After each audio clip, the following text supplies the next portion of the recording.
साधु साधु। नमस्कार वेवा බුදුරුවනට සැමදා බුදු හිමි සරණ යමි. නමස්කාර වේවා ධම්රුවනට සැමදා සදහම් සරණ යමි. නමස්කාර වේවා සංඝරුවනට සැමදා මහා සංඝ සරණ යමි. නමස්කාර වේවා තුන්රුවනට සැමදා තිසරණ සරණ යමි. සාදු සාදු සාදු. අපගේ ගුරු දේවෝත්තම කල්යාණ මිත්‍ර ගෞරවනීය පින්වත් ලොකු ස්වාමීන් වහන්සේට අපගේ නමස්කාරය වේවා. සාදු සාදු. ගරුතර මහා සංඝරත්නයන් අවසරයි. සදහවත් පින්වතුනි, අපි මේ ධර්මයේ පුරුදු කරන්න මහන්සි ගන්නේ ධර්මයේ පුරුදු කරන්න තියෙන අමාරුම යුගයක. අපිට අපේ හිතත් එක්ක ලොකු යුද්ධයක් කරන්න තියෙනවා. කෙලෙස් යුද්ධයක්. එකල රහතන් වහන්සේලාගේ යුගයේ රහතන් වහන්සේලා ධර්මය අවබෝධ කළේ ඒ යුගයේම හැමතැනම රහතන් වහන්සේලා. වීරිය වඩන පිරිස් ගොඩාක් මැද්දී. සීල් ගුණදම් වඩන පිරිස් ගොඩාක් මැද්දී. එක එක්කෙනාගේ අඩුපාඩු දකිමින් වාසය කරන්න පුළුවන් යුගයක. අද තම තමන්ගේ අතින් සිදුවෙන අඩුපාඩුත් සාධාරණී කරනවා මිසක් තම තමන් මේ කාරණාව නිසා මම මේක කළා කිය නිවැරදි වෙන්න මහන්සි ගන්න යුගයක් නෙවෙයි මේ යුගී. තම තමන්ගේ හිතේ තම තමන්ගේ ස්වභාවය ගැන තම තමන් තේරුම් ගන්න ඕනේ. එහෙම නේද? ඒත් මේ යුගී කොච්චර අමාරුද කියලා හිතන්න. දහම් දේශනාවක් වුණත් අපිට ආගෙන ඉන්න හරි අමාරුයි. වෙන මොකකට හරි හිත පෙරලෙනවා ටක් ගාලා. නේ? දේශනාව අහගෙන ඉන්නකොටත් නෑ වෙන මොකක්. අපි හිතමු අපි ඒක වාසියක් තියනවා එකක්. දේශනාව ශ්‍රවණය කරන්ට ළඟට ඇවිල්ලා ශ්‍රවණය කරන්න ලැබෙන එක වාසියක්.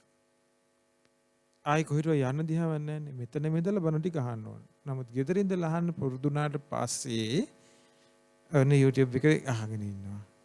නෑ මේක නෙවෙයි වෙන එකකට යන්න ඕනේ. ආයි වෙන එකට මාරු වෙනවා. නෑ ඒක නෙවෙයි මේක මාරු වෙනවා. එකින් එක එකක්වත් යන්නේ. එකක්වත් කෙරෙන්නේ. ඒ යුගයේ භාගතුන් වහන්සේ වැඩ හිටියේ කාලෙත් ඊට පසු කාලීන යුගවලත් ධර්ම අවබෝධයට කී ස්වභාවයේ තේරුම් ගත්තාම තේරෙනවා මේ අපි වගේ පිරිසක් නෙමෙයි මේක ගිහිල්ලා තියෙන්නේ කියලා. අපි හැමතිස්සෙම නිකන් දේශනාවක් අහලා උඩින් ලිස්සලා යන තමයි අපි බලන්නේ. ඒ යුගේ හිම නෙමෙයි. ඒ යුගේ බණක්වත් කියන්නේ අනික් කෙනාට එයාගේ ගුණධර්ම ටික හැදෙනකම්. ආචාර්යයන් වහන්සේ ළඟට ගියාට පස්සේ ගෝල කෙනෙක් ගියත් එහෙම බණ ටිකක් අහන්න ඕනේ කියලා එකපාරට කියන්නේ නැහැ. පැවිදි වුණත් කියන්නේ නැහැ. පැවිදිලා වත් පිළිවෙත් දෙනවා ඉස්සෙල්ලා මේ වත කරන්න. සුද්ධ පවිත්‍ර කරණෙව්වා. කුටි සෙනසුන් අස්පස් කරණෙව්වා. මකුල් දැල් කඩනෙව්වා.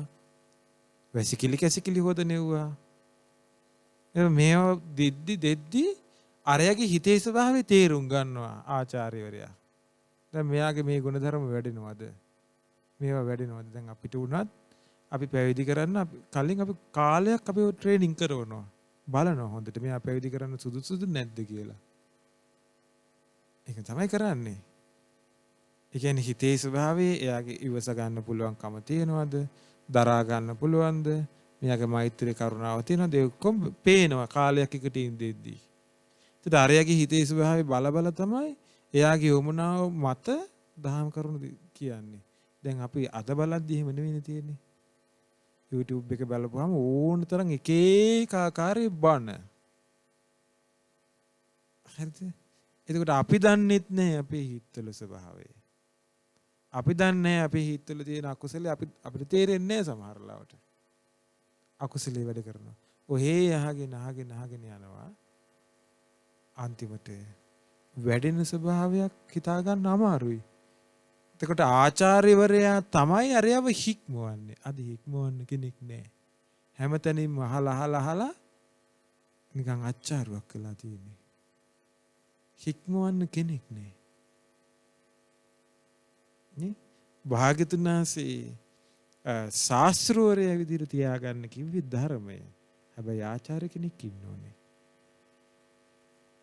ආචාර්යවරයෙක් ඉන්න ඕනේ. ධම්මක පෙන්නන කෙනෙක් ඉන්න ඕනේ. කරුණු කාරණා අහගෙන දැන් Taman යන්න මාර්ග හරිද? කොහොමද මේක වැඩෙනවද? ඔක්කොම තේරුම් බේරුම් කරගන්න ගුරුවරයෙකුගේ ඇසුරක් ඕනේ. ශාස්ත්‍රුන් වහන්සේ තීරණය කළා නේද? සම්බුද්ධත්වයට පත් වෙලා ගුරුවරයෙක් නැතුව ඉන්න එක සුදුසු නෑ. එහෙනම් මම ගුරුවරයෙක් විදිහට තියාගන්න ඕනේ ධර්මයේ කියලා. ශාස්ත්‍රුන් වහන්සේ ගුරුවරයා විදිහට ධර්මයේ තියාගත්තා. අපිත් ගුරුවරයා විදිහට ධර්මයේ තියාගන්නවා කියලා එහෙම එකක් තියනවද? එහෙම නැහැ. ශාස්ත්‍රුන් වහන්සේ තමයි ගුරුවරයා විදිහට ධර්මයේ තියාගත්තේ. අපිට ගුරුවරයෙක් තියාගන්න කියනවා. ඒකනේ ආචාර්ය කෙනෙක් විදිහට භාගතුන් වහන්සේ පත් කරන්නේ ආචාර්යවරයෙක් ඉන්න ඕනේ, උපාධ්‍යයන් වහන්සේ නමක් ඉන්න ඕනේ භික්ෂුවකට. එහෙනම් ආචාර්ය ගුරු ඇසුරක් යටතේ හික්මෙන්න ඕනේ. ඒ තමයි වැඩපිළිවෙල මේ නිවන් මාර්ග වැඩෙන වැඩපිළිවෙල. ඒ ක්‍රමයට යන්න කොච්චර අමාරුද බලන්න. ඒකනේ ඒ යුගයේ දැන් භාගතුන් වහන්සේගේ 이르දී ඔක්කොම තියෙනවා. ඔක්කොම හැකියාව, ඔක්කොම ප්‍රඥාව තියෙනවා. ඇත්තටම YouTube එකෙන් අන්තර්ජාලයෙන් මේක අවබෝධ කරන්න පුළුවන් නම් භාගතුන් වහන්සේ මවලා දෙනවනේ ගන්න කියලා වෙන්න. අපි ඒකට හිර වෙනවා. අපි හිතනවා මේකෙන් පුළුවන් කියලා. අර අපිට අවස්ථාව නැතිම නම් තමයි අපි ඒක යොමු කරගන්නේ. මේකෙන් හරි බණ ටිකක් අහලා සැනසෙන්න. නමුත් තමන්ගේ හිතේ ස්වභාවය තේරුම් අරගෙන එක පිරිසක් එක්ක ඉන්නකොට ඒ වැඩෙන වීරිය දියුණු කරගෙන යන්න. කුසලය හඳුන ගන්න. අකුසලයේ දුරු කර ගන්න. කෙලෙස් වල ස්වභාවය හඳුන ගන්න. තමන් යන මාර්ගයේ නිවැරදි නැද්ද කියලා තීරුම් බේරුම් කරගන්න. අර පිරිසක් එක්ක නිවන් මාර්ග වැඩන්න ඕනේ. දැන් නිවාප සූත්‍රය වගේ දේශනාවල භාගතුන් වහන්සේ දේශනා කළේ නේද? වැද්දා තනකොළ කොරටුව හොඳට හදලා මුවන්ට ඉන්න පාර හදලා බලාගෙන ඉන්නවා. හරි. දැන් වරින් අල්ල ගන්නවා. දැන් වරින් අල්ල ගන්නවා. එතකොට මුව මොකද කරන්නේ? මෝ රංචු පිටින් යනවා කතා වෙලා. ගිහිල්ලා එක්කෙනෙක් ඔළුව උස්සගෙන බලාගෙන ඉන්නවා වැද්දා එනවද කියලා. අනිත් ටික කනවා. අනිත් කට්ටිය කනවා. ආයෙ එයාට කන තව එක්කෙනෙක් ඔළුව උස්ස ගන්නවා. ඊට පස්සේ තව එක්කෙනෙක් අනිත් කට්ටිය කනවා. ආයෙ එක්කෙනෙක් ඔළුව උස්ස ගන්නවා. එතකොට ඔක්කොටම කාලා පැනලා යන්න පුළුවන්. තනියෙන් ගියාන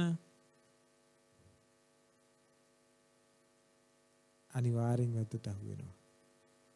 එහෙනම් එක ඉලක්කයකටම කොටු වෙනවා. වැද්දට කෙලින්ම ඉලක්කයට අහු වෙනවා මේ මුවාවා. රංචුවක් ආවට පස්සේ හොයාගන්න බෑ. නේද? ඒ වගේ මේ මායාවේ උගලින් ගැලවෙන්න එක පිරිසක් විදිහට මේ නිවන් මාර්ග පුරුදු කර ඒකයි භාග්‍යතුන් වහන්සේ අසීමිත පින්බලයකින් භාග්‍යතුන් වහන්සේ අවබෝධ කරගෙන ගියේ. ඒක තනි ගමන එතකොට භාග්‍යතුන් වහන්සේ තනියම යන්න ගිය ගමන භාග්‍යතුන් වහන්සේට ආපු බාධකත් මාර පරාජයෙන් පේනවනේ. කොහේ යන්නද කියලා නේද? මේකෙන් පහර දෙන එක අපිට දැන් හොයාගන්න බෑ. කොහොමද මේකෙන් පහර වදින්නේ කියලා? කොහෙන්ද මේ පහර වදින්නේ කියලා? අපි බණ අහන්න කියලා හිතනවනවා. යන්න හිතන්නේ බණ අහන්න. කාමයෙන් වට කරගෙන අපි හිර කරලා යන්න හිතන්නේ. ඇවිදින්න යන්න හිතනු. ඔය තියෙන වෙලාව ඕන තරම්. නේ? යාළුවන්ගේ ගෙවල් වල යන්න. ඔය තැන ඕන තරම් යන්න වෙලාව. මොන හරි වැඩකට යන්න ඕන තරම් වෙලාව තියෙනවා. අපේ වාසියට හැමතිස්සෙම අපි කමන්නේ Zoom එකකින් කරනවනේ. කමන්නේ YouTube එකකින් බණ අහන්න පුළුවන් නේ. ඒක අපි හැමතිස්සෙම සාධාරණී කරනවා මිසක් අපේ ඇත්තටම අපේ අවංක අපේ විසඳුම කරා යන්න අපි හිත නම ගන්න හරි අමාරුයි.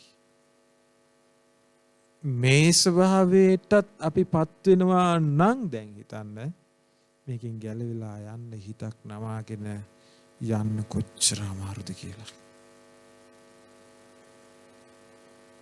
මේ පොඩි කාලයක් දැන් හිතන්න බණ අහන්න බැරි වෙන කාලයක් ගියාට පස්සේ එයාට ආපහු මේකට ගන්න සෑහෙන අමාරුයි.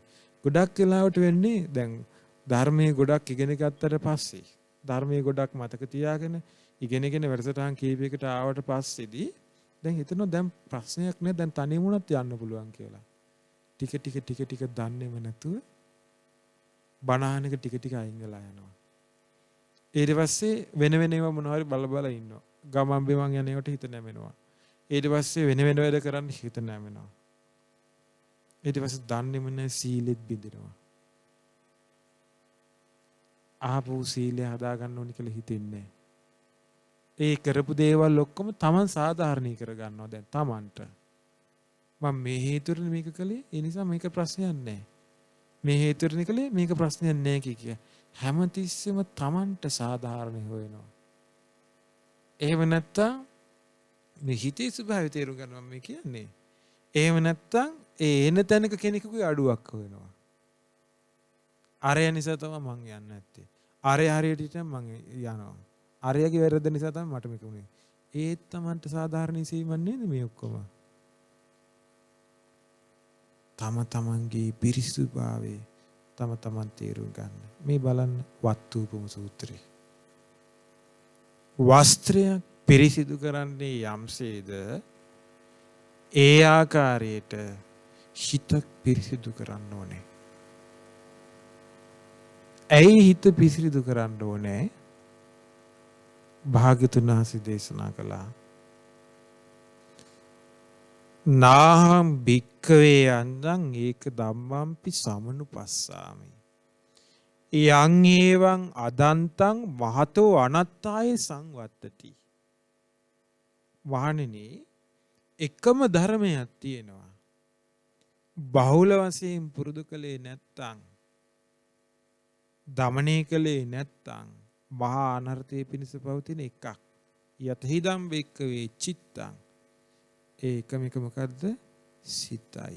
චිත්තම් භික්ඛවේ අදන්තම් මහතෝ අනත්තාය සංවත්තති. වහණේ හිත දමණය කළේ නැත්තම් මහා අනර්ථයේ පිණිස පවතිනවා. යං ඒවං අගුත්තං යං ඒවං අරක්ඛිතං යං ඒවං අසංඋතං සංවර කළේ නැත්තම් රැකගත්තේ නැත්තම් වරදින් වළක්ක ගත්තේ නැත්තම් නිවන් මඟ තුළ හික්මෙව්වේ නැත්තම් මහා අනර්ථයේ පිණිස පවතින එකක්වත් දකින්නේ මේ හිත තරම්. දැන් තම තමන්ගේ ජීවිතවලින් බලන්න තම තමන්ගේ හිත දමනය කරගන්න බැරි වීම නිසා වෙච්ච දේ. භාග්‍යවතුන් වහන්සේ මෙහෙම දේශනා කළානේ.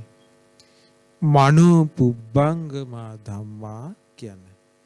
මනෝ සෙට්ඨා මනෝමය මනසාචේ පදුට්ඨේන භාසතිවා කරෝතිවා තතෝනං දුක්ඛමං වේති චක්ඛං වහතෝ පදං. සරලව හිතන්න. ගැඹුරට නෙවෙයි සරලව හිතන්න. මනස තමයි මූලික වෙන්නේ. ලීඩර්. නායකත්වය දෙන්නේ කවුද? මනස. ඒ මනස මුල් වෙලා තමයි දැන් අපි තුමු මේ ගොඩ නැගිල්ල. කවුද හැදුවේ? අපි දන්නේ නැහැ. හැබැයි එකක් දන්නවා. කාගේ හරි හිතේ ඇතිවෙච්ච සිතුවිල්ලක් මේ. එයා ඉස්සෙල්ලා හිතින් හැදුවා මේක. කවුද මේක හැදුවේ? හිත. නේ? ෆ්ලයිට් එක කවුද හැදුවේ? ෆ්ලයිට් එක කවුද හොයාගත්තේ? කවුද හැදුවේ? කාගේ හිතේද මේ? හිතකනේ ඉස්සෙල්ලා මෙන්න මේක. එන හැම දෙයක්ම කොතනින්ද එන්නේ? ඒ විතරක් නෙවෙයි. අපේ ව්‍යවස්ථාවක් හදන රටක. කාගේ හිතේද ඉස්සෙල්ලා ඇතිවේ? කාගේ හිතක? එන මොකෙන්ද හදන්නේ? හිත. ඒ විතරක් නෙවෙයි. හැම ඇක්ෂන් එකක්ම, හැම වර්බල් එකක්ම, හැම සිතුවිල්ලක්ම මොකෙන්ද එන්නේ? සිත තමයි ප්‍රධාන වෙන්නේ. ඒ සිත පිරිසිදුද අපිරිසිදුද ඒක තමයි ඔහුට කර්මයට බලපාන්නේ. ඒක තමයි ඔහුට සසර ගමනට බලපාන්නේ. එහෙමනම් අපේ මනස අපිට පුළුවන් යහපතට යන විදිහට හසුරවන්නත් පුළුවන්, අයහපතට යන විදිහට හසුරවන්නත් පුළුවන්. හැබැයි යහපත අයහපත පිළිබඳ තේරුම් ගන්න යට තියෙන්නේ සම්මා දිට්ඨිය. ඒ සම්මා දිට්ඨියට එන තාක් කල් ඔහු තාම පැමිණිලා නැද්ද? ඔහු නොමකට යන්න තියෙන ඉඩකඩ බොහෝ වැඩි. ඔහුගේ කල්පනාව නොමකටමයි හැසිරෙනවා. නිකන් හිතන්න. දැන් ෆ්ලයිට් එක හදන්න හොයාගත්ත කෙනෙක් අපිට හිතෙනවනේ නේද මෙයාගේ මනස නම් මහා දියුණු මනසක්, මෙයාට මේක හිතුණනේ කියලා. නමුත් එයා රාගයෙන් ගැලවෙන්නේ නැහැ. එයා ද්වේෂයෙන් ගැලවෙන්නේ නැහැ. එයා මෝහයෙන් ගැලවෙන්නේ නැහැ. කම්පියුටර් තාක්ෂණී යෝලටම ගිහිල්ලා කෙනෙක් අපිට හිතෙනවා මෙයා මහා දක්ෂ කෙනෙක්. මෙයා ටක් ගාලා මේක අල්ලගත්තනේ. මෙයා මේක තේරුම් ගත්තනේ. මෙයා මේක වටහා ගත්තනේ. එයාගේ රාගය ගැලවෙන්නේ නැහැ. ද්වේෂය ගැලවෙන්නේ නැහැ. මෝහය ගැලවෙන්නේ නැහැ. හැබැයි එයාගේ තීක්ෂණ හැකියාව තියෙනවා, කල්පනා කිරීමේ හැකියාව. එයා යොමු කරලා තියෙන්නේ වැරදි මාවතකට. අපි දක්ෂයි කියලා එයාට ලකුණු දෙනවා. එයාට තියෙන්නේ ක්‍රියේටිව් මයින්ඩ් එකක්.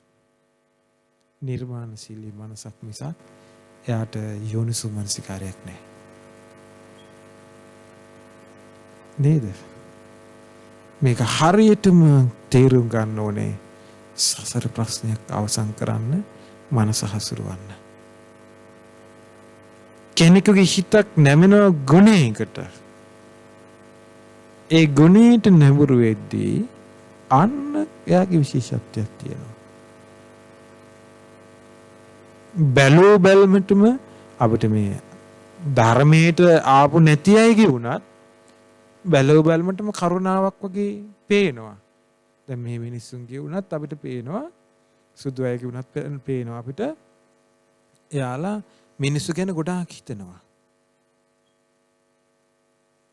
නේද?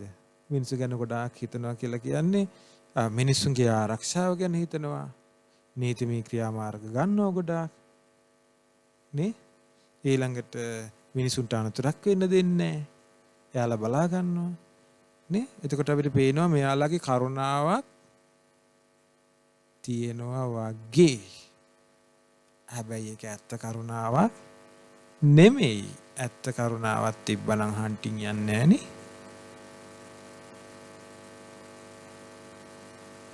ඒක මිනිස්සුන්ට විතරක් සීමා කළේ. ඒක සතුන්ට නැත්තේ. එහෙනම් ඒක සැබෑ කරුණාව නෙමෙයි. ඒක තේරුම් බේරුම් කරගන්න කරුණාව මේකයි කියලා අපි හරියටම අල්ලන්න තියෙන ධර්මයෙන්මයි. ධර්මයෙන් තමයි තේරුම් බේරුම් කරගන්නේ. මේක හරියටම කුසලයේ කියලා අල්ලන්න තියෙන මෙතනේ. හරිද? එහෙනම් අපේ හිතට අපි තේරුම් ගන්න ඕනේ කරුණාව වගේ පේනව අපිට තේනවා වෙන්න පුළුවන්. ඇත්තම කරුණාවද කියලා හොඳට හොදිසි කරලා බලන්න ඕනේ. මෛත්‍රිය වගේ පේනෙව්වා ඇත්තටම මෛත්‍රියද කියලා බලන්න ඕනේ. ධර්මයේ අවබෝධයට යන්න සුදුසුකම් තියෙනවා වගේ පේනෙව්වා ඇත්තටම තියෙනවද කියලා බලන්න ඕනේ. හොඳට තේරෙන්නේ කොරෝනා වසංගතය නිසා මිනිස්සු ඔක්කොම නිකන් විසි වෙලා වගේ කියන්නේ. ඇයි අසපුවකට එන්න විදිහක් නැහැ. සිල් ගන්න විදිහක් නැහැ. ඔක්කොම YouTube හරවනේ. නේ? ඊට පස්සේ ඒ ඔස්සේම මිනිස්සු හිර වෙලා එක වීඩියෝ කොට බලන්න පටන් ගත්ත. සමහරු කාලේ ගෙවලා දාන්නත් එපා. ඊට පස්සේ සමහරු එක වැඩ පටන් ගත්තා. ඊට පස්සේ ගෙවල් වලට හිරු වෙලා ඒ විදිහට වැඩ වලට හුරු වුණා. මිනිස්සු සමහරලාවට පීඩණයෙන් හිටිය ඇතුළට එළියට පහළට බහින්න දියන්නේ නැතුව ඔය ඔක්කොම මැද්දේ ඒකේ නිදහස් වෙච්ච ගමන් ඔන් ලොක්ඩවුන් ඇරියා. අරපු ගමන් මිනිසුන්ට ධර්මයේ දැන් මතක නැහැ. කුසල අකුසල අමතකයි. නිවන් මඟ අමතකයි. අර මනස මොකක්ද එකක් වෙලා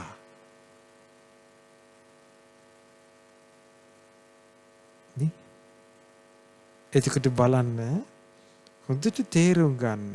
එහෙනම් ඒකනේ භාගතුන් වහන්සේ වදාළේ කෙනෙකුගේ වීරියක් බලන්න තියෙන්නේ එයා කරදරයකටපත් වෙච්ච වෙලාව. ඔබ සතුටු වෙන්න ඔබට පුළුවන් වුණා නම් එදා වගේම අදටත් ඒ ධර්මයේ සිහි කර අකුසලයට වැටෙන්නේ නැතුව හිත රැකගෙන ඉන්න පුළුවන් වුණා නම් එදා වගේම බණපදේ අද අහන්න පුළුවන්කම තියෙනවා නම් එදා වගේම ඒ කුසලයේ තුල හිත රඳාගෙන ඉන්න පුළුවන් නම් එදා වගේ මේ වීරිය අදටත් පවත්වාගෙන ඉන්න පුළුවන් නම් එදා වගේම භාවනා කරගන්න අදටත් පුළුවන් නම් එදා වගේම මෛත්‍රී කරුණාව තමන්ගේ හිතේ පවත්වාගෙන තමන්ට ඉන්න පුළුවන් නම් සතුටු වෙන්න. නේ? එදා වගේම එක එක්කෙනා කෙරෙහි තිබිච්ච ගෞරවාන්විත බව රැකගෙන ඉන්න පුළුවන් නම් සතුටු වෙන්න. නිවන් මඟ කියලා කියන්නේ සම්පූර්ණයෙන්ම ගුණ කදම්බයක් වඩන ගමනක්.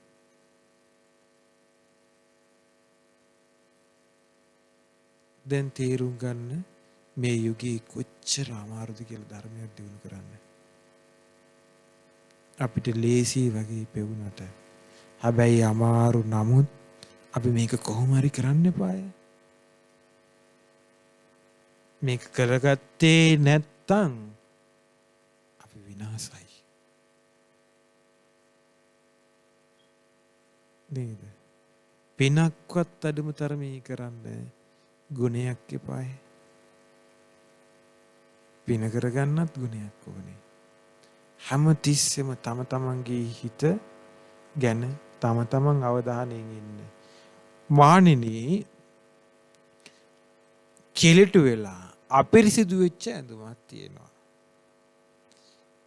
රෙදි වලට සායම් පොවන කෙනෙක් මේකට සායම් පොවන්න ඕන කියලා නිල් පාට හරි කහ පාට හරි රතු පාට හරි මදටි පාට හරි සායම් තියෙන භාජනයක මේ ඇඳුම දානවා. හැබැයි ඇඳුම ඇඳුමට අර සායම අල්ලන්නේ නේද?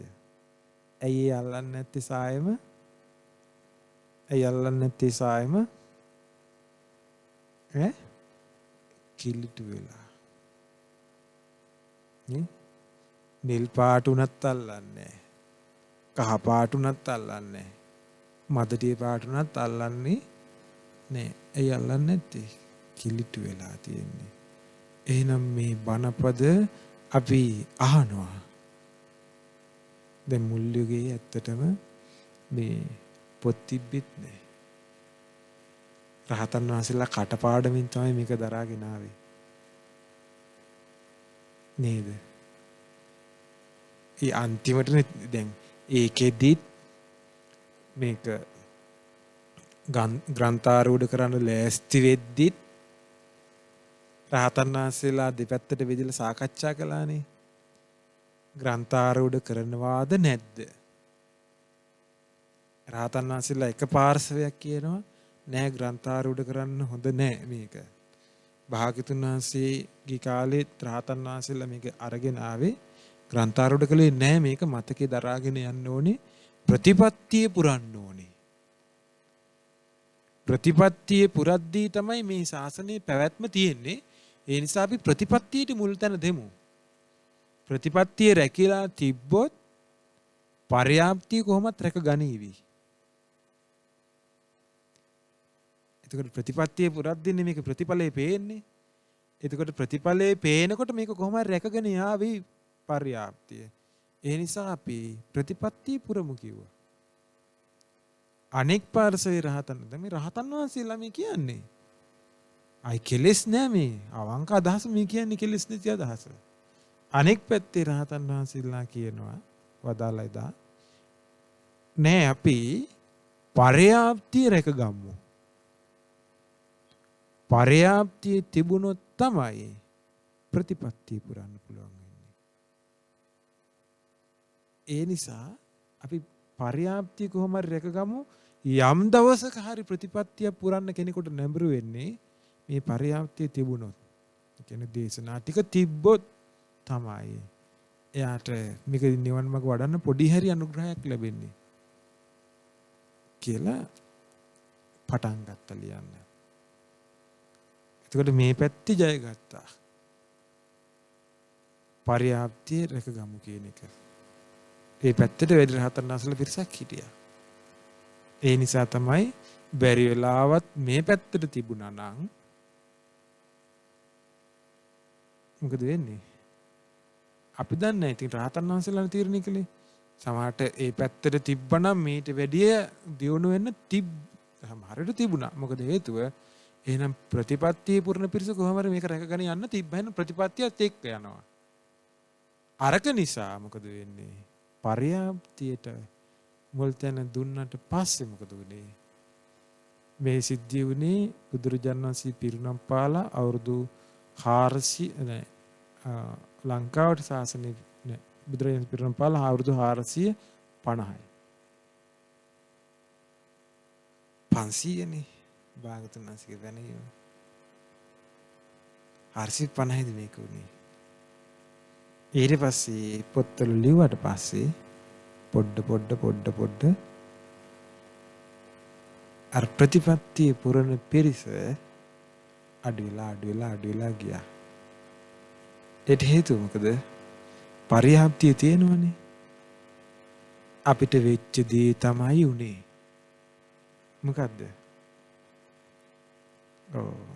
පස්සේ වෙලාවක හරි බලන්න බැරිය YouTube එකේ තියෙනවනේ දේශනාව.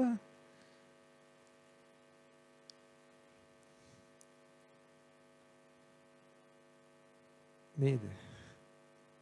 අපිට වෙච්ච දේ පොත් එකේ තියෙනවනේ, පොත්වල ලියලා තියෙනවනේ. මොන හරි දෙයක් තියෙනවනම් පස්සේ හරි බලන්න බැරිය කියලා මෙයා ඒ යුගයේ වික්ෂුන් වහන්සේලා පොඩ්ඩ පරියාප්තිය අතහැරියා. ඒක පොත්වල ලියලා තියෙන නිසා. හරිද? දැන් මොකද වුනේ? ප්‍රතිපත්තිය පුරන්න ඇතුලේ පරියාප්තිය නැහැ. ඒ ටික තියෙන්නේ කොහෙද? ඒ ටික තියෙන්නේ පොත්වල. දැන් ඇතුලේ ඒක නෑ. ක්‍රමයෙන් අර ප්‍රතිපත්තිය පුරන පිරිස අඩු වෙලා ගියා.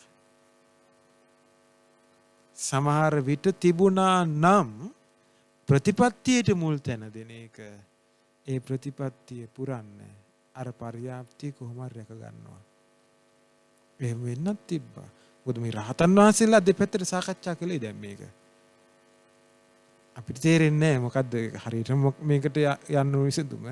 භාගතුන් වහන්සේ වැඩ හිටියා නම් භාගතුන් වහන්සේ හරියටම උත්තරේ දෙයි. හැබැයි භාගතුන් වහන්සේ පොත්වල ලිව්වේ නැත. ඒ යුගයේ තිබුණ හැබැයි පොත් තිබ්බා. ත්‍රිවේදේ තිබ්බා. මහා කස්සප මහ රහතන් වහන්සේ ඇතුළු රහතන් වහන්සේලාගේ යුගයක් තිබ්බා. නමුත් ඒ රහතන් වහන්සේලාවත් තීරණය කළේ නැහැ ලියන්න ඕනේ කියලා. අටුවා ටික වෙනම අරගෙන ආවා. සූත්‍ර දේශනා ටික බුද්ධ වචනේ වෙනම අරගෙන ආවා. අටුවාවත් සංගායනා කරලා තියෙනවා. අටුවා සංගායනා කළා ඒකත් අරගෙන ඉවිල්ලා තියෙනවා මිහිඳු මහ රහතන් වහන්සේ. මහා අට කතාව. ඒ ඔක්කොම අරගෙන ආවා මිහිඳු මහ රහතන් වහන්සේ. එතකොට මේ විදිහට කොහොම හරි රැකිලා තිබ්බා යම් විදිහකින් අපිට අද මේ වෙන විට. දැන් අපි ප්‍රතිපත්තිය පසිකලා දැම්මොතින් අපිටත් වෙනවා එහෙනම් මොකද්ද? අර වෙච්ච දේ. දැන් කල්පනා කරන්න ප්‍රතිපත්තිය පුරන්න නම් ඇතුළට ඕනේ පර්යාප්තිය මිසක් YouTube එකට ඕන පර්යාප්තිය නෙවෙයි. ෆෝන් එකට ඕන පර්යාප්තිය නෙවෙයි. කොහෙද පර්යාප්තිය ඕනේ? හිත ඇතුළට ඕනේ. ඉස්සෙල්ලාම කොහොමද කිව්වේ භාගතුන් වහන්සේ? සුත්තා අහන්න දතා. දැන් දතා නෑ. දත විතරයි. දතා නෑ. නේ? දරා ගැනීම නැත. නේ? දරා ගන්න ඕනේ. මතක තියා ගන්න ඕනේ. මතක තිබුණොත් තමයි වචසා පරිචිතා. පස්සේ අහන්න ඕනේ. එතකොට මතකේ තියෙනවද කොහෙද? ෆෝන් එකේ. සර්ච් කරලා තමයි ගන්නෙ. සූත්‍ර පිටකේ තියෙනවනේ වෙබ්සයිට් එකේ. ප්‍රශ්නයක් නැහැ ඕනලාක ගන්න පුළුවන්. හැබැයි මතකේ නෑ. පතක් බැලෙන්නේ. ඒ සර්ච් කරලා ඔක්කොම ගන්න පුළුවන් නේ. ඒ කියන්නේ දැන් මේවා ඉන්ටර්නෙට් එකේ දාලා තියෙනවා YouTube වලින් කියලා තියෙනවා. ඔබේ පහසුවට මිසක් ප්‍රතිපත්තිය අතහරින්න නෙවෙයි. ධර්මයේ මතක තබා ගන්න එක පරියාප්තිය අතහරින්න නෙවෙයි. ඔබට ප්‍රශ්නයක් ආවට පස්සේ හිතන්න කල්පනා කරලා විසඳුමක් කරා යන්න ඒකටත් ඔබ YouTube එක පාවිච්චි කරන්නේ.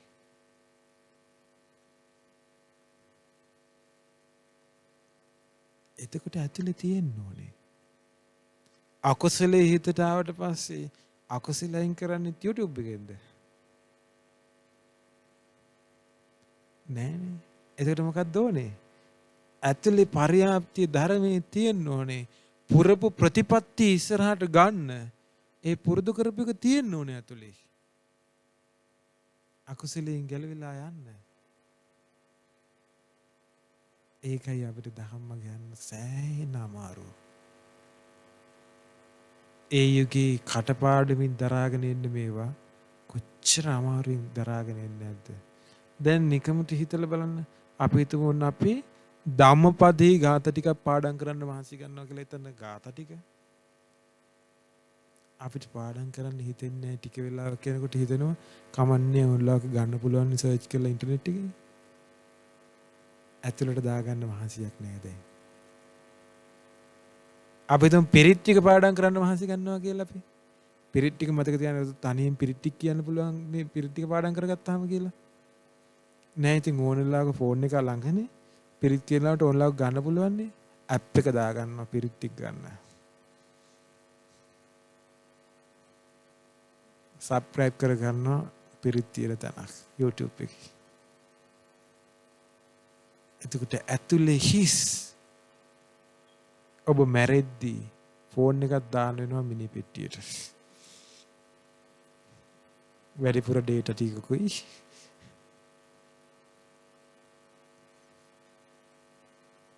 නේ හරි අමාරුයි මේ යුගේ.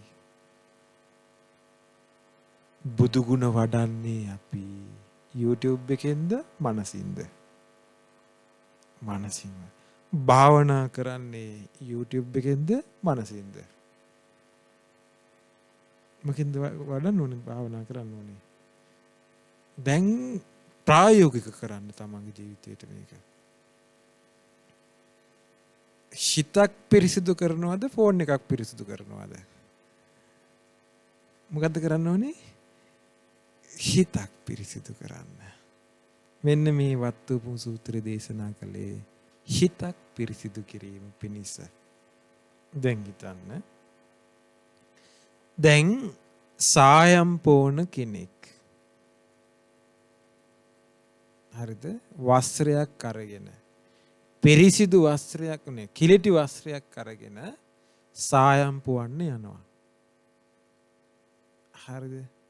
එතකොට අර කිලිටි වස්ත්‍රයට සායම්පුවන්න කියාට පස්සේ සායම පෙවෙන්නේ නැහැ. ඇයි හේතුව? වස්ත්‍රේ කිලිටි නිසා. සේයතාපි භික්ඛවේ වත්තං පරිසුද්ධං පරියෝදාතං කම්මනේන කමේන තමේනං රජකෝ යස්මින් රංග ජාතේ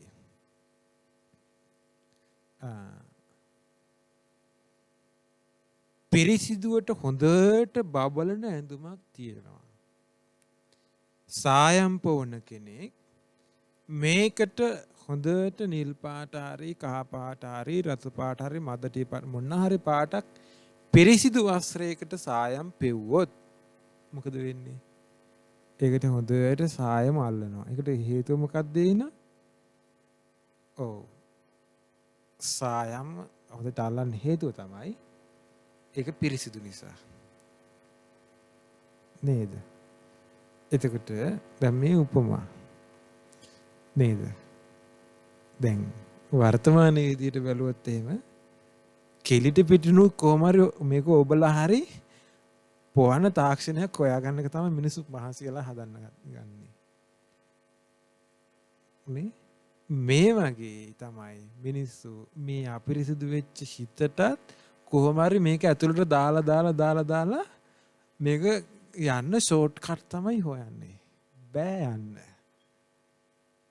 අලුත් උපක්‍රම පාවිච්චි කර මේක අස්සට කොහොම හරි දාන්න බෑ යන්නේ. එහෙම යන්නේ නවීන තාක්ෂණයෙන් හොයාගන්නේ වස්ත්‍රයක් පිරිසිදු මේ පිරිසිදු නැති එකකට සායම් පොවන්න. හැබැයි හිතක් එහෙම බෑ. ඒ ක්‍රමයට ලෑස්ති වෙන්න එපා මේ හිත පිරිසිදු කරන්න. මේක වැඩ පිළිවෙලක් තියෙනවා ආර්ය අෂ්ටාංගික මාර්ගයක්. ඒසෝව මග්ගෝ නත්තඤ්ඤෝ.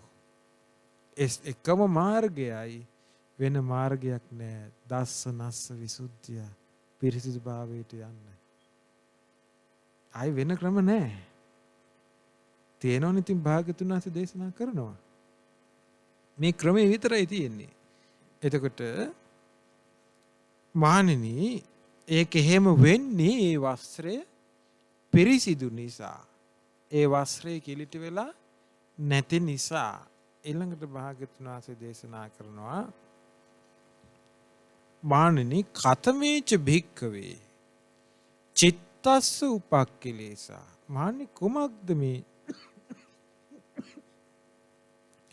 වස්ත්‍රයකට උපක්ලේශ තියෙනවා වාගේ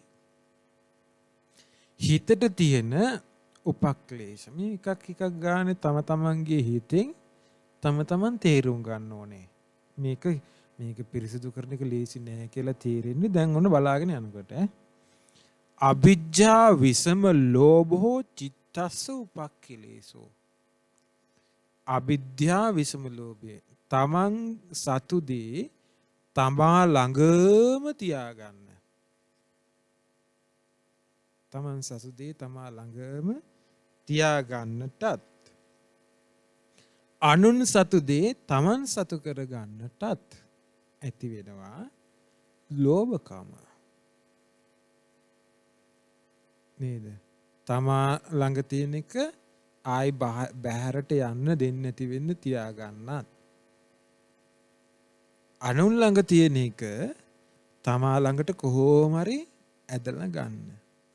අපි හිතවල ස්වභාවය. බැලෝ බැලමට හිතෙනවා අපිට ඒ ප්‍රශ්නේ නෑ අනික් ඒවා නම් තියෙන්න පුළුවන්. නෑ මේකමයි තියෙන්නේ. ඒකමයි තියෙන්නේ. අපි මේ හැම තැනම එක එක හොය යන්නේ මොකද්ද මේ? කාමාති පඨමා සීනා. පළවෙනි සීනාවෙන් අපි වහලා ඉවරයි. අපිට හැරෙන්නවත් ඉඩක් නැහැ. පළවෙනි සීනාව කුමක්ද? කාමය. නේද? ලොක්ඩවුන් එක ඇරපු ගමන් මිනිස්සු සීසීකද හැමතැනම. මොකද්ද? කාමේ. හිර වෙලා ඉන්න කාලෙත් සම්පූර්ණයෙන් කාමයෙන්ම හිටියේ. ධර්මයක් සිහි කරගන්න කොච්චර අමාරුද? තමන්ගේ හිත ගැන තමන් අධ්‍යයනය කරන්න. භාගතුන් වහන්සේ මෙහෙම වචනයක් දේශනා කළා නේද?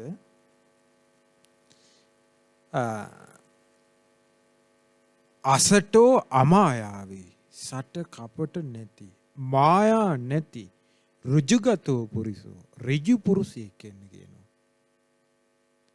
තමන්ගේ හිත ගැන තමන් දකින්න. තමන්ගේ හිතේ ස්වභාවය කොයි පැත්තටද ඇදිලා යන්නේ හැමතිස්සෙම? මොනවටද මේ හිත ඇදෙන්නේ? වහන්න එපා. එළියට ගන්න තමන්ගේ හිත. සාධාරණීකර කර යන්න එපා. එළියට ඇදලා වංචනික හිත අල්ල ගන්න. මායාකාරී හිත මවමව තමන් සාධාරණීකර කර යයි. නෑ මේකට මං යන්නේ. මේකට යන්නේ. මේකට යන්නේ. මේක අත්‍යවශ්‍ය එකක්. මේකයි කිකේ. තමන් සාධාරණීකර කර යයි. නමුත් හිත ASCII අවිජ්ජා විසම ලෝභය. අනුන්ගේ දේට ආසා කිරීමත් තමා සතු දේ අතාරින්න නැතුව තියාගන්නත් ඇතුලේ වැඩ කරනවා. අපි මේ ලෝකේ හැම එකක්ම හොය අපි කෑවා බිව්වා කියලා මෙච්චර කෑවා මෙච්චර ඇඳ පැලඳා ඇති වෙන්නේ නැහනේ. මෙච්චර ගෙවල් දොරවල් හැදුවා මෙච්චර යාන වාහන ගත්තා. මේ වාහනේ හොඳ නෑ. මේට වැඩි ලොකු එකක් ඕනේ. මේ ඇඳුම හරි නෑ. තව වෙන එකක් ඕනේ. මේ ෆැෂන් එක දැන් පරණයි. අලුත් ෆැෂන් එක ඕනේ. මේ ෆෝන් එක හරි නෑ. මේක පරණ මොඩල් එක. අලුත් මොඩල් එකට යන්න ඕනේ. ඔවා කෝපි කාලේ වුණා. මේවා දෙහි කාලේ වුණා.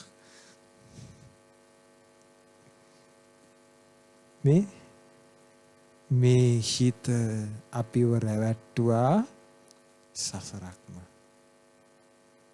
මේ හිතක් එක්කනේ මේ වංචනික හිතක් එක්ක නේද අපි මේ ඉන්නේ.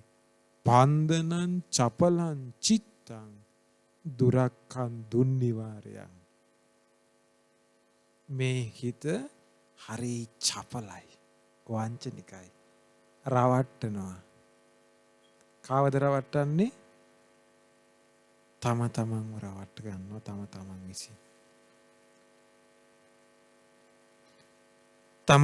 විසින්.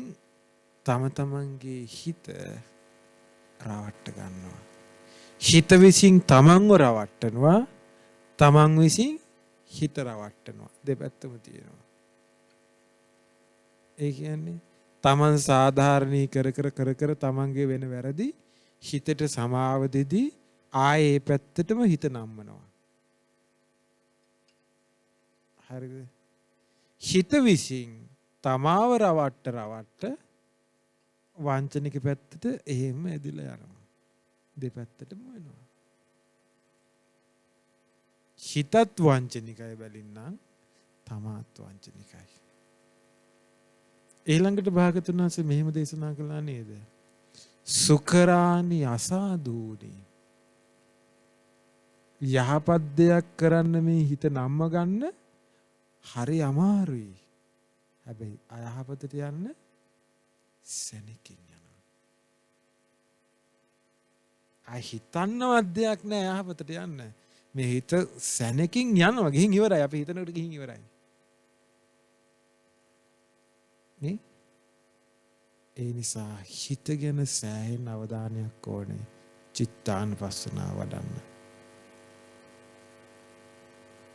හිතේ තමන්ගේ හිත පිළිබඳ හොඳ අවධානය. තමන්ට තියෙනුනේ අවංක අදහසක් මේ සසරෙන් ඇත්තටම ගැලවෙන්න ඕනේ කියලා.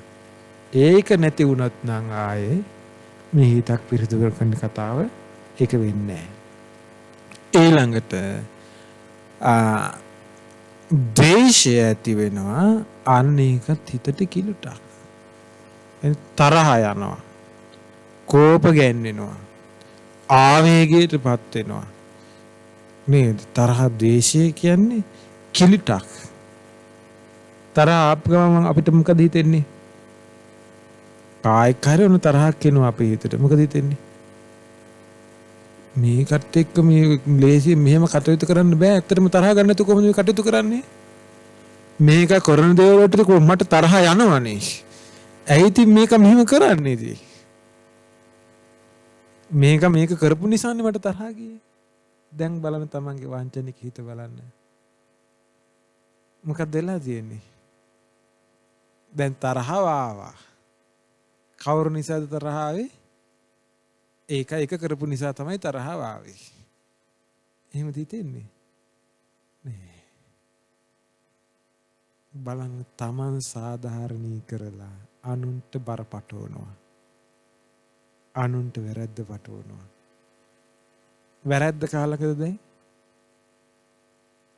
තමා ළඟ. තමන් කැමති නෑ නේද වැරද්ද බාර ගන්න? කෙනෙක් දැන් අපි හිතන්න නිකමට අපිට මොකක් හරි කේන්ති ගිහිල්ලා අපි කෙනෙකුට සැර වෙනවා. හරිද? ඔබට ආයි හිත නැමෙනවද ගිහිල්ලා සමාව ගන්න ඕනේ. මාතින් වරදක් වුණේ. අවංක වෙලා ඉන්නෝ දැන් සමහර අය. හැබැයි මෙහෙදි මම දැක්කේ නෑ. ලංකාවේදී දැක්කම ගොඩාක් අය. සමහර ලාවට අපි මොන හරි දෙයක් කියලා අපි දන්නෙත් නෑ සමහර ලාවට. මටම කියලා තියෙන ගොඩාක් අය. ස්වාමීන් වහන්සේ ඔබ වහන්සේත් එක්ක මගේ හිතේ අමනාපයක් තිබුණා. ඔබ වහන්සේ මේ වචනය මට දවසක් කිව්වා. මම දන්නේ නැහැ මට මතකකුත් නැහැ. අනේ සමා වෙන්න මගේ හිත රිදිලා තිබුණා. මම ඔබ වහන්සේත් එක්ක තරහ වෙලා හිටියා. අනේ සමා වෙන්න කියලා එහෙම කියපයි ඉන්නවා ඇත්තටම. අපි දන්නේවත් නැහැ. සමහරවිට එක්ක ටීවී එකකින් බන අහලා. දන්නේවත් නැහැ. නේ? එතකොට දැන් එහෙම මිනිස්සු දැන් අවංකයි. මනසට වරද තේරුණා. එයාගේ හිතේ මේ වරද තිබ්බ කියලා තේරුණා. එයාගේ සම අපි හිතවල බලන්න කෙනෙක් දෙන්නේ කලාතුරකින් මෙහෙම වුණාට බොහෝ පිරිසක් තම තමන්ගේ අතින් වෙන වැරදි වහගන්න ගන්න තියෙන්නේ. තම තමන්ගේ අතින් වෙන වැරදි සාධාරණීකරණය කරන්න තියෙන්නේ. හැබැයි ශාස්ත්‍රඥාසි දේශනා කළා තමන්ගේ අතින් මේ වන වරද නෝනති සබ්‍රාහ්මචාරීන් වහන්සේ නමකට කියලා තමන් නිවැරදි වෙන්න. ඒක තමයි මේ ශාසනයේ දියුණුව. වරද වශයෙන් දැකලා නිවැරදි වීම. ඒක සමාව අරගෙන නිවැරදි වීම ආර්ය විනී දියුණුව. උදාහරණයකට බලන්න. භාගතුන් වහන්සේ විකාල භෝජන සිල්පදේ පැනෙව්වා. උදායි ස්වාමීන් වහන්සේට ටිකක් රිදුනා. අනේ ඉතින් රැට විතරයි පොඩ්ඩක් මේ මිනිස්සු රසට යන්නේ නේද? ඒ නිසා රැට ඉතින් පොඩ්ඩක් පින්ඩ පාති වෙලා පොඩ්ඩක් හොයාගත්තට මොකද වෙන්නේ? කෑම ටිකක් කෑවට ඉතින් මේක බඩට වැටෙන එකක් නේ. ඉතින් කවුරු මොනවා කියන්නෙත් නෑ. ඉතින් හැමෝම කන එකනේ. ඔය කෑම ටිකක් කෑවා කියලා රැට අමුතුවෙන් මුකුත් වෙන්නෙත් නෑනේ. නේ? ඒ නිසා දැන් බලන්න තමන්ගේ සාධාරණ හෙව්වේ. නේ? එතකොට හැබැයි පස්සේ තේරුණා හපොයි ඉස්සර මම පින්ඩපාතේ ගියා. දැන් හැබැයි භාගතුන් වහන්සේ මේක පැනෙව්වට පස්සේ එයාගේ යම් ගුණයක් තිබ්බ එකයි බේරුනේ. භාගතුන් වහන්සේට ආයෙලා කියනෝනේ මේ සිද්ධිය. භාගතුන් වහන්සේ කිව්වා භාගතුන් වහන්සේ එදා භාගතුන් වහන්සේ මේ සිල්පදේ පැනෙව්වට පස්සේ මගේ හිත පොඩ්ඩක් රිදුණා. අනේ ඉතින් මිනිස්සු රැට විතරයි හොඳට රසට යන්නේ. ඒ නිසා මේ භාගතුන් වහන්සේ මේක සිල්පදේ පැනෙව්වා. දැන් ඉතින් රැයට පින්ඩපාත යන්න විදියක් නැහැ නෝ. රැයට කැම ටිකක් කන්න විදියක් නැහැ නේ කියලා පොඩ්ඩක් හිත රිදුණා. හැබැයි ශාස්ත්‍රුන් වහන්සේ කෙරෙහි මට ගෞරවයක් තිබ්බා. ඒ ගෞරවය නිසා මම මේක රැක්කා. අනේ භාගතුන් වහන්සේ මට සමාවෙන්න. මට දැන් තේරෙනවායි භාගතුන් වහන්සේ මේක පැනෙව්වේ කියලා. භාගතුන් වහන්සේ ඒ කාලෙත් මම පින්ඩපාත මාත් වැඩියා කලින් සිල්පදේ පනවන්න කලින් මටත් හොඳ අකරතැබ්බ වුණා. භාගතුන් වහන්සේ සමහර දවස්වල යනකොට ගවරවල වල ඇදගෙන වැටුණා. හිතා ගන්න බෑ කොහොම වුණාද කියලා. ගවරවලක ඇදගෙන වැටෙනම සිවුර පිටින් ඔක්කොම ඇදගෙන වැටෙන්නේ නැති. නේ? සමහර වෙලාවට හරක්ගේ පිටේ ඇදගෙන වැටෙනවා. ඇයි හරක නිදාගෙන ඉන්නව පේන්නේ කරුවලේ. ගියාම හරකගේ පිටේ ඇදගෙන වැටෙනම තමයි දකින්නේ මේ හරකෙක් කියලා. සමහර වෙලාවට කම්බි වැටවල වල ඇදගෙන වැටෙනවා. මට හරි සිද්ධියක් වුණා භාගතුන් වහන්සේ දවසක්. මම ගෙදරකට පින්ඩපාත ගියාම පිටිපස්ස පැත්තේ මං ගියේ කුසිය පැත්තේ. ගෙදර කාන්තාවක් දැරිවියක් ඉඳුල් වතුර භාජනයක් අරගෙන ඇවිල්ලා ගැහුවා කිව්වා. විසිකලා කිව්වා. එතකොට ස්වාමීනි බූනටම වැදුනා කිව්වා වතුර පාර. ඊට පස්සේ එක පාරට මේක අර ඉඳුල් වතුර භාජනේ මූණට වදිද්දිම අකුණක් ගැහුවා කිව්වා. අකුණ එළියට මාව දැක්ක කිව්වා. අර කාන්තාව කෑ ගහගෙන ගෙට පැන්න කිව්වා පිසාචෙක් ඇවිල්ලා කියලා.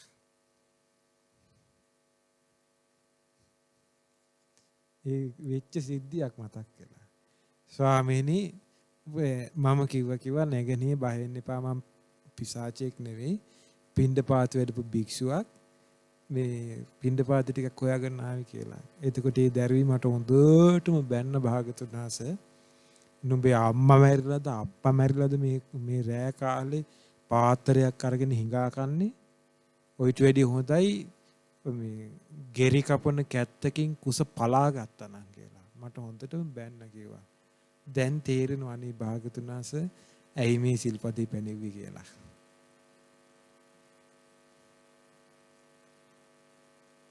මේ වගේ තමයි අපි අතින් එක එක වෙන වැරදි අපි සාධාරණී කර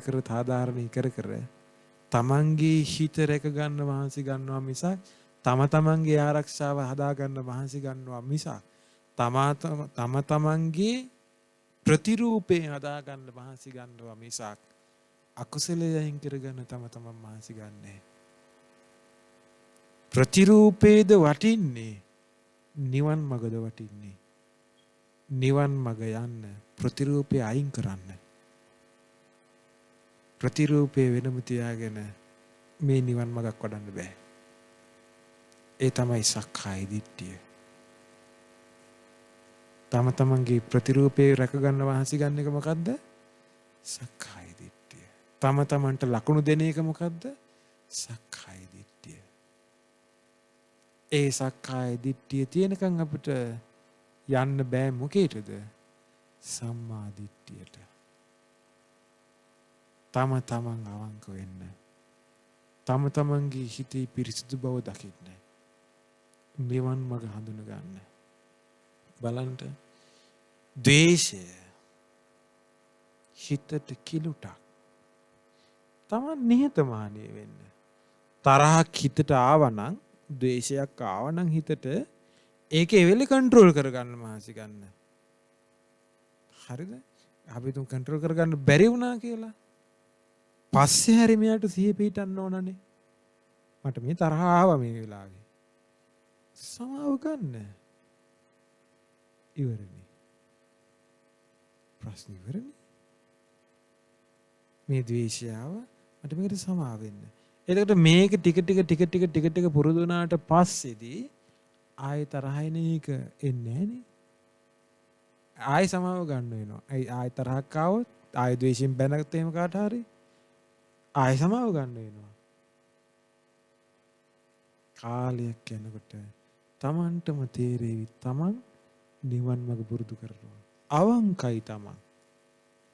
Taman පිරිසිදු වෙනවා ටික ටික. ඊළඟට ක්‍රෝධය එහෙම නැති වුණොත් අර ද්වේෂය අතහැර ගන්න බැරි වුණොත් මෙතෙන්ට යනවා. ද්වේෂය අතහැර ගන්න බැරි වුණොත් මොකද වෙන්නේ? මෙතෙන්ට යනවා මෙයා. ක්‍රෝධයට යනවා. ක්‍රෝධයට යනවා කියලා කියන්නේ අර ද්වේෂය අල්ලගෙන ඉන්නවා දැන් එයා. ඒක අතහර ගන්න බෑ. ඒක තමයි ක්‍රෝධය බවට පත් වෙන්නේ.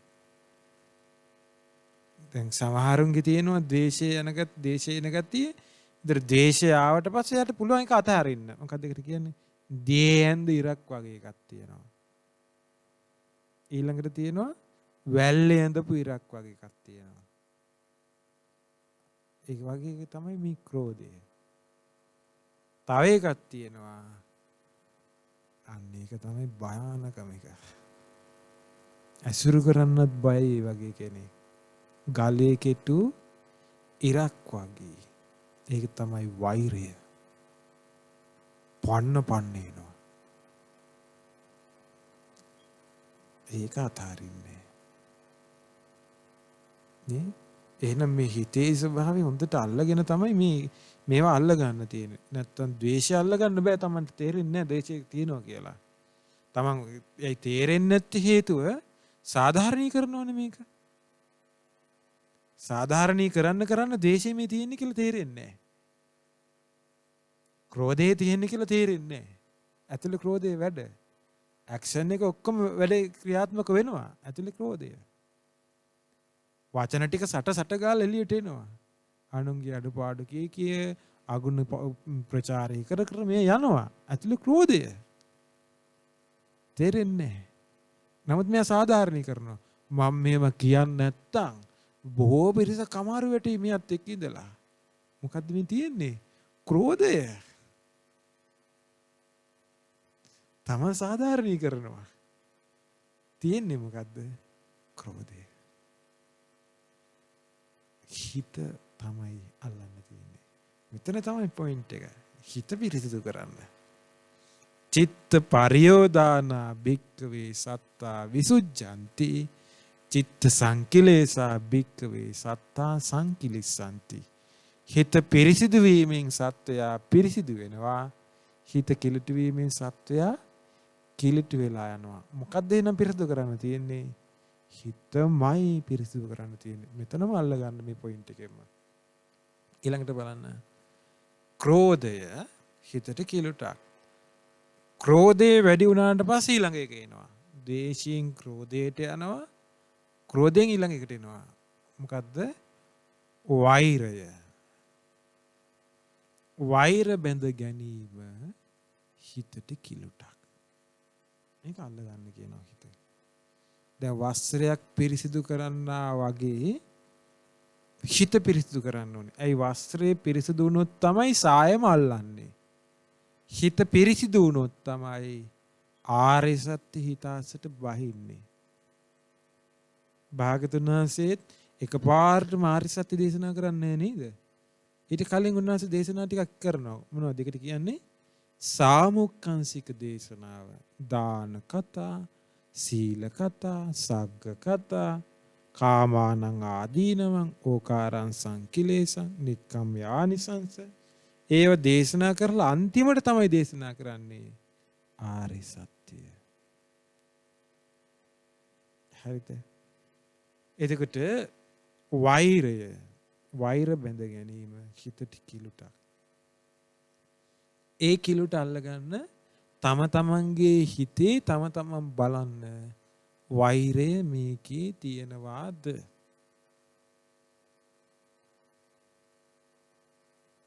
එතකොට අල්ලගන්න පුළුවන්. ඊළඟට අනුන්ගේ ගුණවත්කම මතුවෙද්දී ඒක එන්න දෙන්නේ නැහැ ඉස්සරහට. යට ගන්නවා. මොකක්ද ඒකට කියන්නේ? තම තමන් ළඟ තියෙන ඉරේසර් එකක්. හැමතිස්සෙම තියාගෙන ඉන්න මොකද්ද? ඉරේසර් එකක්. ඒ ඉරේසර් එකේ මොකද කරන්නේ? ඉරේසර් එක තියෙන්නේ මොකටද? මකලා දානවා. වැරදක් වෙනකොට මොකද කරන්නේ? ඒක හංග ගන්නවා. අනිත් ටික මකලා දානවා. වරද හංග ගන්නවා. අනිත් ටික මකලා දානවා. කෙනෙක්ගේ ගුණයක් තියෙනවා නම් ඒක මකලා දානවා. අගුණයක් තියෙනවා නම් ප්‍රචාරය කරනවා.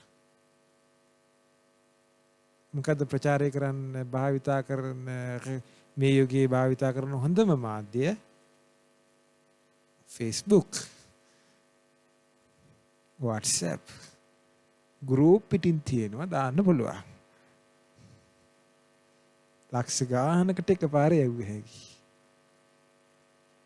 නේ? දැක්කද? එක්කෙනෙකුගේ හිතක ඇතිවෙන කිලුටක් මුළු සමාජයටම ප්‍රචාරය කරනවා. නසනවා. ඒ කිලිට් වෙච්ච තැනකට තමයි අරක දාන්නේ. කිලිට් වෙච්ච තැනකට දාවට පස්සේ කිලිට් ගොඩේම නේක සම්පූර්ණ කිලිට් ගොඩක්. ගුණවන්ත කෙනාගේ අගුණ ප්‍රචාරය කර කාලයක් ගියාට පස්සේ දැන් ඇත්තටම එකපාරට කෙනෙකුට හිතෙන්නේ නැහැ මෙයාගේ අගුණයක් තීවි කියලා. මේක තමයි මේ හිතවල ස්වභාවය තේරුම් ගන්න. අපි තුමු හොඳ ගුණවන්ත කෙනෙක් ඉන්නවා කියලා. එයාගේ එකපාරට කරවන්නේ කෙනෙක් අගුණයක් කියනවා. පිළිගන්න ලෑස්ති නැහැ කවුරුත්. දෙවෙනි පාරටත් කියනවා. ඒත් පිළිගන්න ලෑස්ති නැහැ.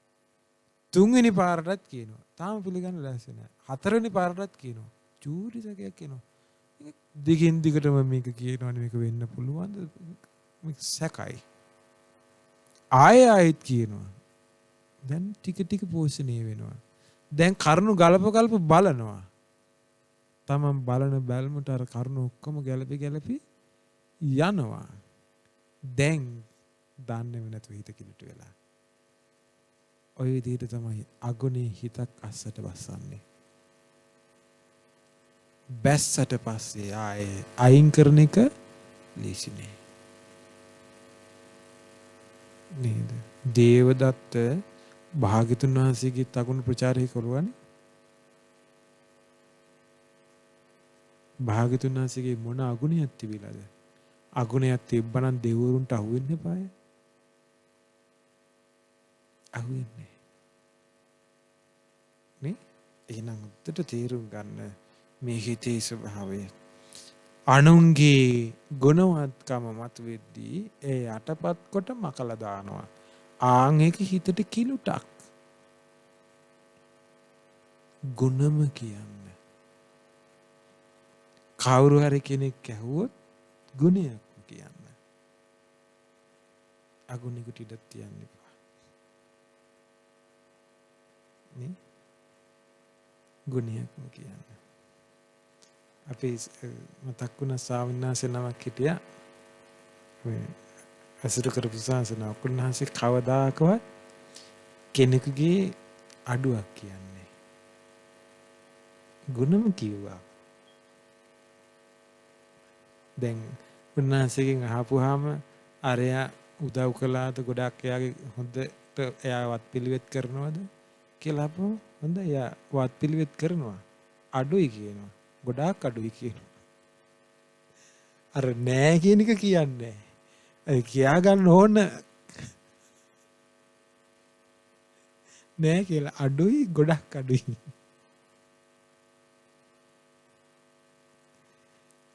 නමුත් ගත්තේ. උන්වහන්සේ හැමතිස්සෙම මහන්සි ගත්තේ ගුණේම කියන්න.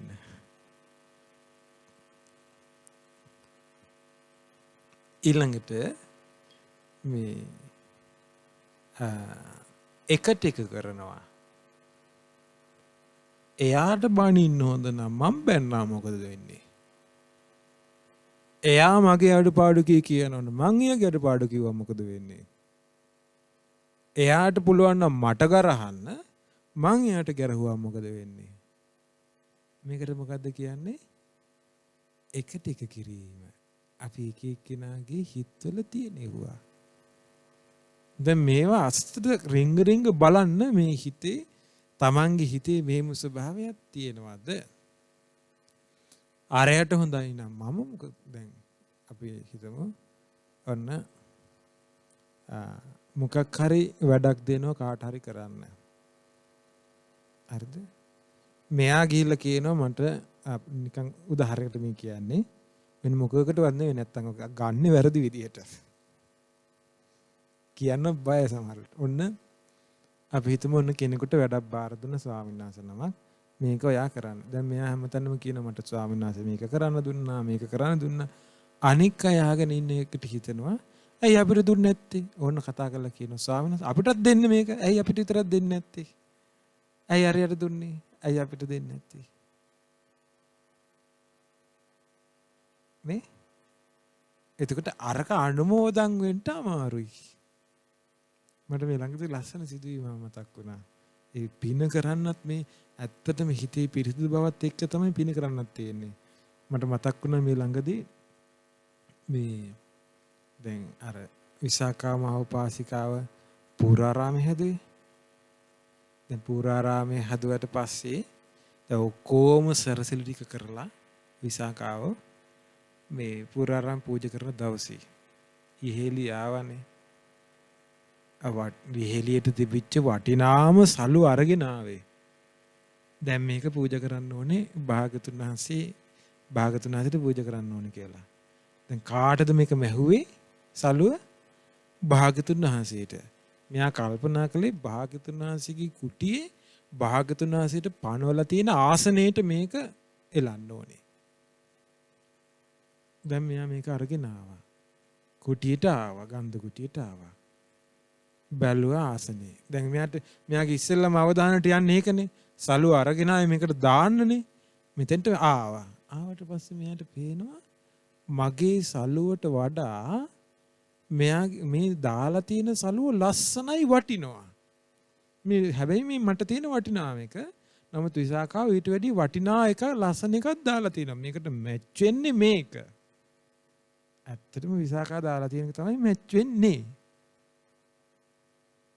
ඔබට උනා නම් මොකද වෙන්නේ? සල්ුව ආපහු අරගෙන යනවද? කොහේ හරි මුල්ලක හරි උබනවද මේක?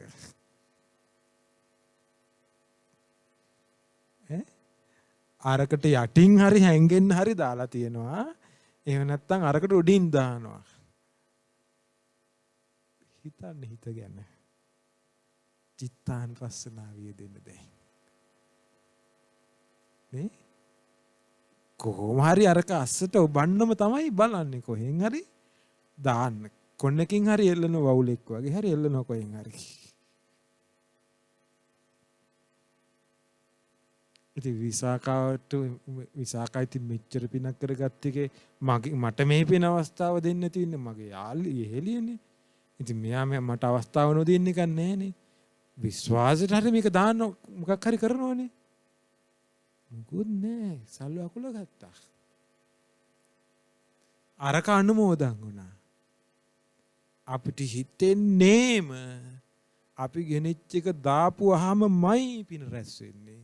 මම මෙච්චර මහන්සි වෙලා නූල් පොටක් ගානේ මං වියලා අතිම්ම වියලා ලස්සනට මේක වියලා අරගෙන ආපෙක මගේ වටිනාම එක මේක දැම්මොත්මයි පින රැස් වෙන්නේ කියලා. අර එහෙම හිතුවේ නෑ. එයා හිතුවේ මේක මං අනුමෝදන් වෙනවා.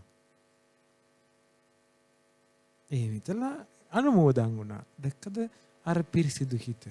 ඒකනේ අපි රැස් කරගත්තා. ඊළඟට බැලුවා සාරිපුත්ත මහ රහතන් වහන්සේට පන්නපු කුටියට වැඩියා. එතෙන්ට ගියා. ඒ කුටිය බැලුවා. ඒකත් වටිනවා මීට වැඩිය. ඒකත් අකුල ගත්තා. එළ අයින් කරගත්තා. මේක හරියන්නේ. මොග්ගල්ලාන මහ රහතන් කුටිය බැලුවා. වැඩිහිටි ස්තවරයන් වහන්සේලා කුටි බලාගෙන ගියා. ඒක කුටියකටවත් ගැලපෙන්නේ නැහැ. බැලුවා කර්ටන් එකකට දාන්න තියනවද කියලා. ගාන්ධ කුටියට ඇවිල්ලා බැලුවා කර්ටන් එකක්වත් නැහැ. පාපිස්ස බැලුවා. ගාන්ධ කුටිය. පාපිස්සට මැච් වෙන්නෙත් නැහැ.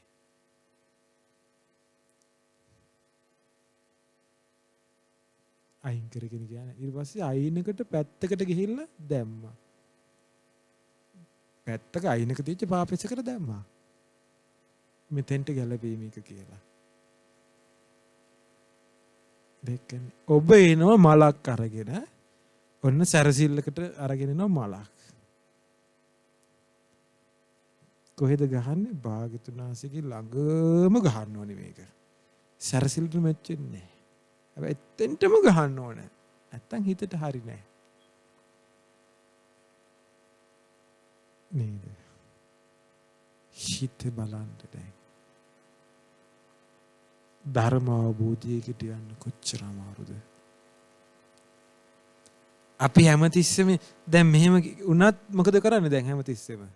ඒකෙනුත් බලන්නේ මොකද්ද? සාධාරණීකර බලනවා. ඒ ඉතින් මම කොච්චර දුර ඉඳලාද මේක අරගෙන ආවේ? කොච්චර වේද මට මේකට ගියාද? ඉතින් මෙතන ගැහුවම මොකද වෙන්නේ? ඉතින් භාගතුන් වහන්සේ පිරිනොම් පාලන භාගතුන් වහන්සේට පේන්නේ නැහැ නේ මේක ගැහුවා කියලා.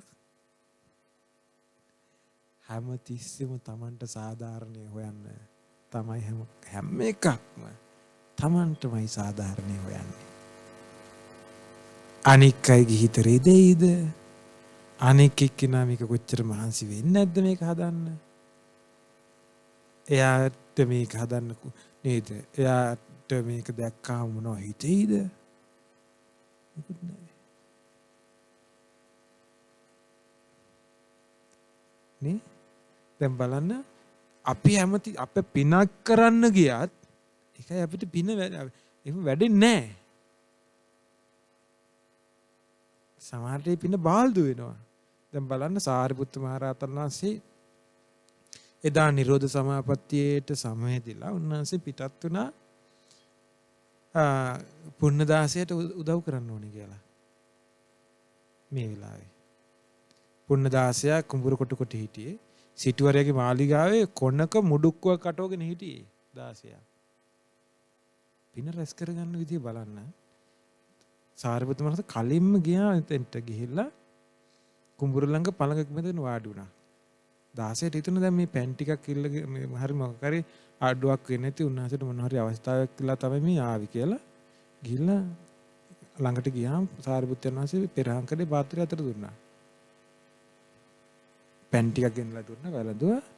බැලුවා සාරිපුත්‍රයන් වහන්සේ බිරිඳ තව පොඩ්ඩකින් එන්නේ ගෙදරින් පිටත් වෙයි දැන් ඉන්න ඕනේ පොඩ්ඩක්. බත් එක පූජා කරනවා. ඒ ගෙදරින් පිටත් වෙනවා මෙහෙන් දෙවසින් බලලා පිටත් වෙනවා සාරිපුත්ත මහ රහතන්. මගදී අර බිරිඳ කල්පනා කළා වෙනදා දෙන්න දේ අතේ තියෙද්දී ගන්න කෙනෙක් හිටියේ නැහැ.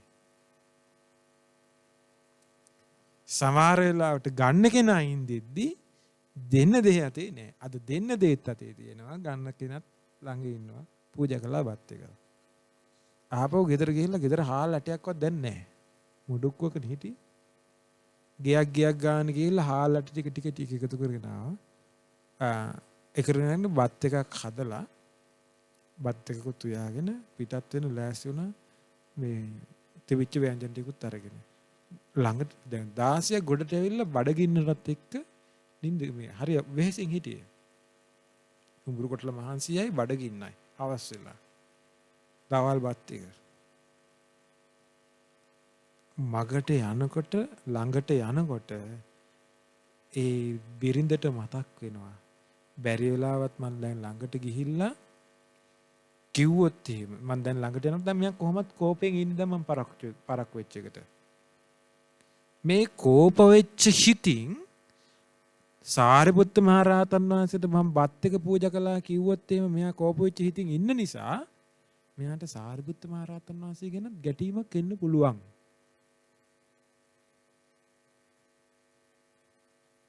ඒ නිසා මං ඈතදිම කියනවා මේ කාරණාව කියලා ඈතදිම කිව්වා. ඔබට මම බත් එක කලින් අරගෙන ආව සාරිපුත්ත මහ රහතන් වහන්සේට මගදී මම ඒක පූජා කළා. ඒක අනුමෝදන් වෙන්න කියලා කියාගෙන ආවා. අරයට හිතන්න වෙලාවක් නැහැ කියලා ඉවරයි. එතකොට අරයට මතක් වුණා සාරිපුත්ත මහ රහතන් වහන්සේ මෙතෙන්ට වැඩලා මගේ පැන් එකත් වළඳලා නිවැඩියේ. උන්වහන්සේ කොච්චර සංසිඳිලාද. උන්වහන්සේට මගේ බත් එකනේ පූජා කළේ. මං ඒක අනුමෝදන් වෙනවා කියලා අනුමෝදන් වුණා. ඔබට මෙහෙම වගේ එකක් වුණා නම් ඔබ අනික් එක්කෙනා ගැන හිතනවද? අරයට කේන්ති ගිහිල්ලා දැන් මේ වෙලාවේ ඉන්නේ. මේ වෙලාවේ කිව්වොතින් එහෙම මෙයා ගැටෙන්න පුළුවන්. මේ ක්‍රමේ පාවිච්චි කරලා මේක කියනවා. ඔබ හිතනවද ඔච්චර දුර? පිනක් අනුමෝදන් කරද්දිවා. අනික් අය ගැන හිතන්නේ නැහැ. තමන්ගේ ස්වාමියා, තමන්ගේ දරුවෝ, තමන්ගේ බිරිඳ තමන්ටමයි හැමතිස්සෙම බලන්නේ. නේද? දාන පූජා කරන්න උනත් මන් දෙන එකම ගන්න ඕනේ. අනික් අය දෙන එක බෑ. මන් දෙන එකම ගන්න ඕනේ.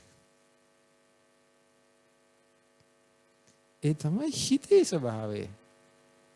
තමන්ම නම් ඔක්කොම ගෙනාවේ. කොහෙන් හරි එකක් වෙලා දුවන්නේ. ඒක අනුමෝදන් වෙන්න ඕනේ. නේද? ඒ තමයි ස්වභාවය. හිත තේරුම් ගන්න. හිතේ ස්වභාවය තේරුම් ගන්න. එතනින් තමයි අපි හිත පිරිසිදු කරන්න තියෙන්නේ. එකට එක කරන එක තේරුම් ගන්න. අනුන්ගේ ගුණමකන එක තේරුම් ගන්න. මේකට ඔබට තේරෙන්න ඕනේ මේ හිත පිළිබඳ සෑහෙන අධ්‍යයනය කරන්න ඕන අපි මේක කරන්න. නිවන් මඟ යන්න. හොඳ සිහියෙන් ඉන්න ඕනේ. මේ අපේ එක එක්කෙනාගේ හිතවල ස්වභාවය වටහා ගන්න. තේරෙන්නේ නැත්තම්. ඒකට හොඳට ධර්මය ඇතුළට දාගෙන ඉන්න ඕනේ. ඊළඟට තියෙනවා තමන්ගේ දෙයක් තව කෙනෙක් පාවිච්චි කරනවාට කැමති නැති බව. මොකක්ද ඒකට කියන්නේ? ආන් අරයා මගේ ඇඳුම ඇඳගෙන ගිහිල්ලා. ඔයාට කොහෙන්ද දුක හම්බුනේ? ආන් අරයා මගේ වාහනේ අරන් ගිහිල්ලා. ඇයි මගෙන් අහන්න නැතුව මට කියන්න නැතුව යව කරගෙන ගියේ? වෙන්න පුළුවන්ද බැරිද? දූගේ ඇඳුම අම්ම ඇඳොත් ඉවරයි. පුතාගේ ඇඳුම තාත්තා ඇඳොත් ඉවරයි. ආයි ගෙදර ගිහිල්ලත් ඉවරයි. නේද? තමන්ගේදී අනුන් පාවිච්චි කරනවාට අකමැත්ත. ඒකට කියනවා මොකද්ද? මසුරුකම. අල්ලගන්න තමන්ගේ හිතේ ස්වභාවය. ඊළඟට තියෙනවා ඉරිසියාව. අපි එක එක්කෙනාගේ හිත අරයා දියුණු වෙනවා. අරයා දැන් ඒකට මේකට හොඳම එක තමයි මේ මුදිතා භාවනාව පුරුදු කරන්න ඕනේ. මුදිතා භාවනාව කරන්නේ තමන් යම් විදිහකින් සැප කැමතිද ඒ විදිහට අනික් අයට ලැබේවා කියන අදහස තමයි දිනු කරන්නේ. මම ශ්‍රද්ධාවෙන් වැඩිනවා වගේම අනික් අය ශ්‍රද්ධාවෙන් වැඩිත්වා. නේ? අරයට ශ්‍රද්ධාව වැඩිනවා මට නෑ. එහෙම බෑ. ඇයි අරයට විතරක් අවස්ථාව දෙන්නේ? ඇයි අපිට අවස්ථාව දෙන්නේ නැත්තේ? ඉරිසියාව. කටින සිවුර මම තමයි ඉස්සරහින් ගේන්න ඕනේ. අරයට බෑ.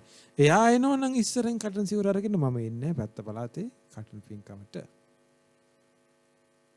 ඊළඟට අරයා අතන ඉන්නවා නම් අර බලන්න අරයා ස්වාමීන් වහන්සේලාත් එක්ක හරි හිතවත්.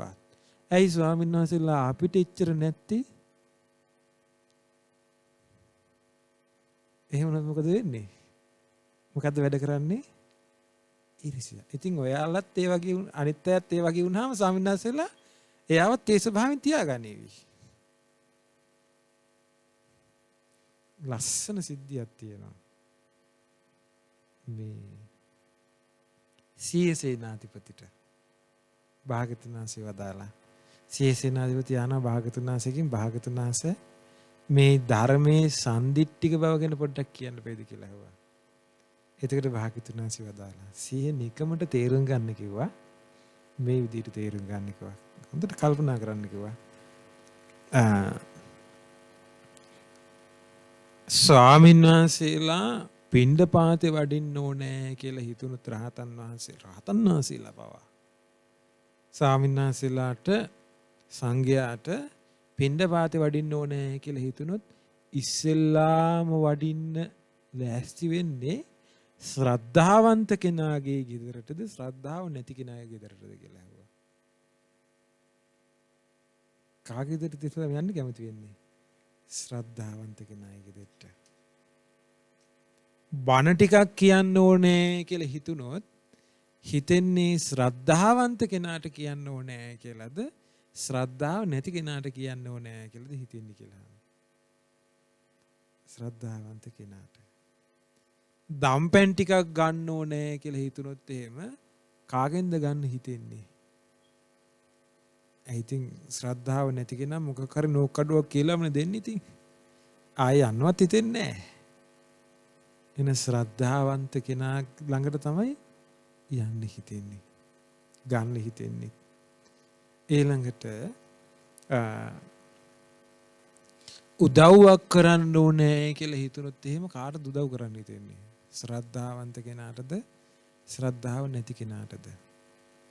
ශ්‍රද්ධාවන්ත කෙනාට. එතකොට භාග්‍යවතුන් වහන්සේට සිහිය කියනවා භාග්‍යවතුන් වහන්සේ තේරුණා කිව්වා. මට ශ්‍රද්ධාව තියෙනවා.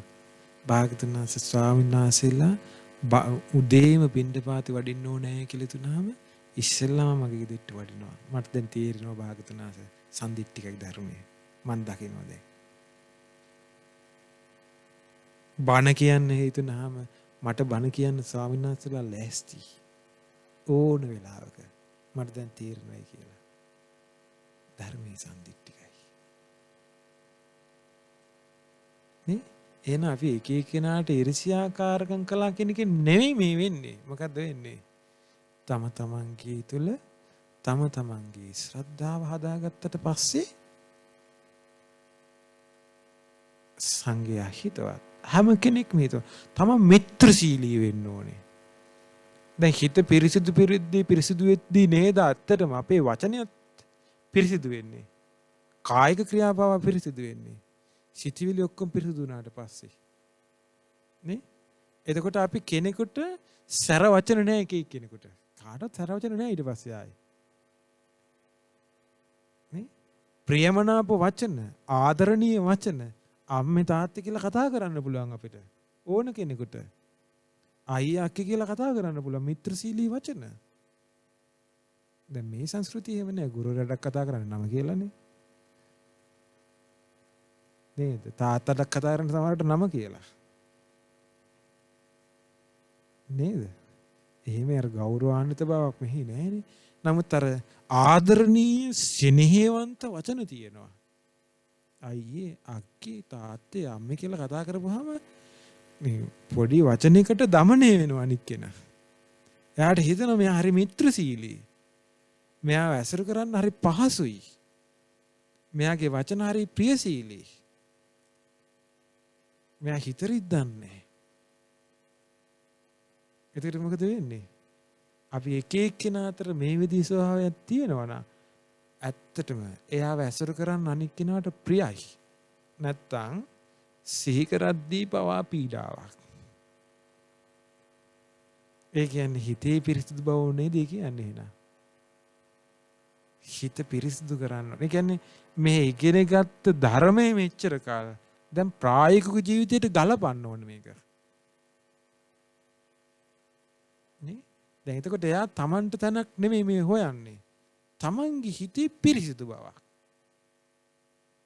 Tamanට තැනක් හැවීමෙන් කිසි පළක් නැත්තේය. ඒ නිසා පිරිසිදු බවක් හොයන්න ඕනේ. ඊළඟට තියෙනවා ගුණවතුන් හැටියට පෙනී සිටීම. ලෝකෙට පෙන්වන්න හදනවා මම නොසලී ඉන්න කෙනෙක්. මට කිසි තෘෂ්ණාවක් නැති කෙනෙක්. මට හොඳට ධර්මයේ තියෙනවා. මම ධර්මදරයි. මේක අපි කොච්චර ලෝකයට පෙන්වුවත් අපිට ඇති පළක් වෙන්නේ නැත. එහෙම පෙන්වන්න යද්දී මොකද වෙන්නේ? අනික් අය ඔබෙන් ඈත් වෙන එකයි වෙන්නේ. නැති ගුණ පෙන්වීම. ඒ පිරිසිදු හිත නෙවෙයි ඇතුළේ තියෙන්නේ. ඇතුළේ තියෙන වංචනික හිතක්. ඒ වංචනික හිතින් තමයි පෙන්වන්න හදන්නේ දැන්. එතකොට අර ගුණේ නෙවෙයි මේ පේන්නේ. මෙයා ඇතුළෙන් ගුණේ නෙවෙයි පෙන්වන්න යන්නේ. මොකද්ද පෙන්වන්න යන්නේ? හැකියාව. නේ? ගුණවන්තයි කියලා හැකියාව තමයි පෙන්වන්න යන්නේ. එතකොට මොකද වෙන්නේ? මිනිස්සුන්ට අප්‍රියයි. නේ? එතකොට හිතෙනවා මම දැන් මෙහෙම කෙනෙක් දැන් මට සලකන්න ඕනේ. මගෙන් උපදෙස් ගන්න ඕනේ.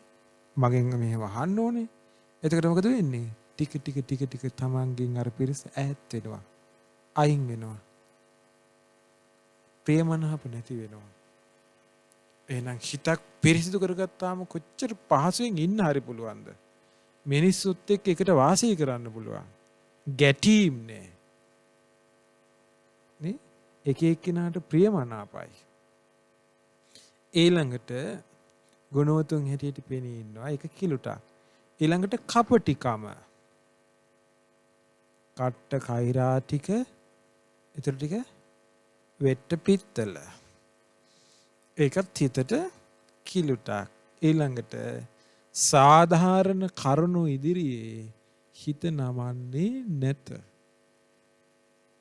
තමාගේ හිත නැමෙන්නේ කොච්චර සාධාරණ මේ තමයි සාධාරණ කරුණු.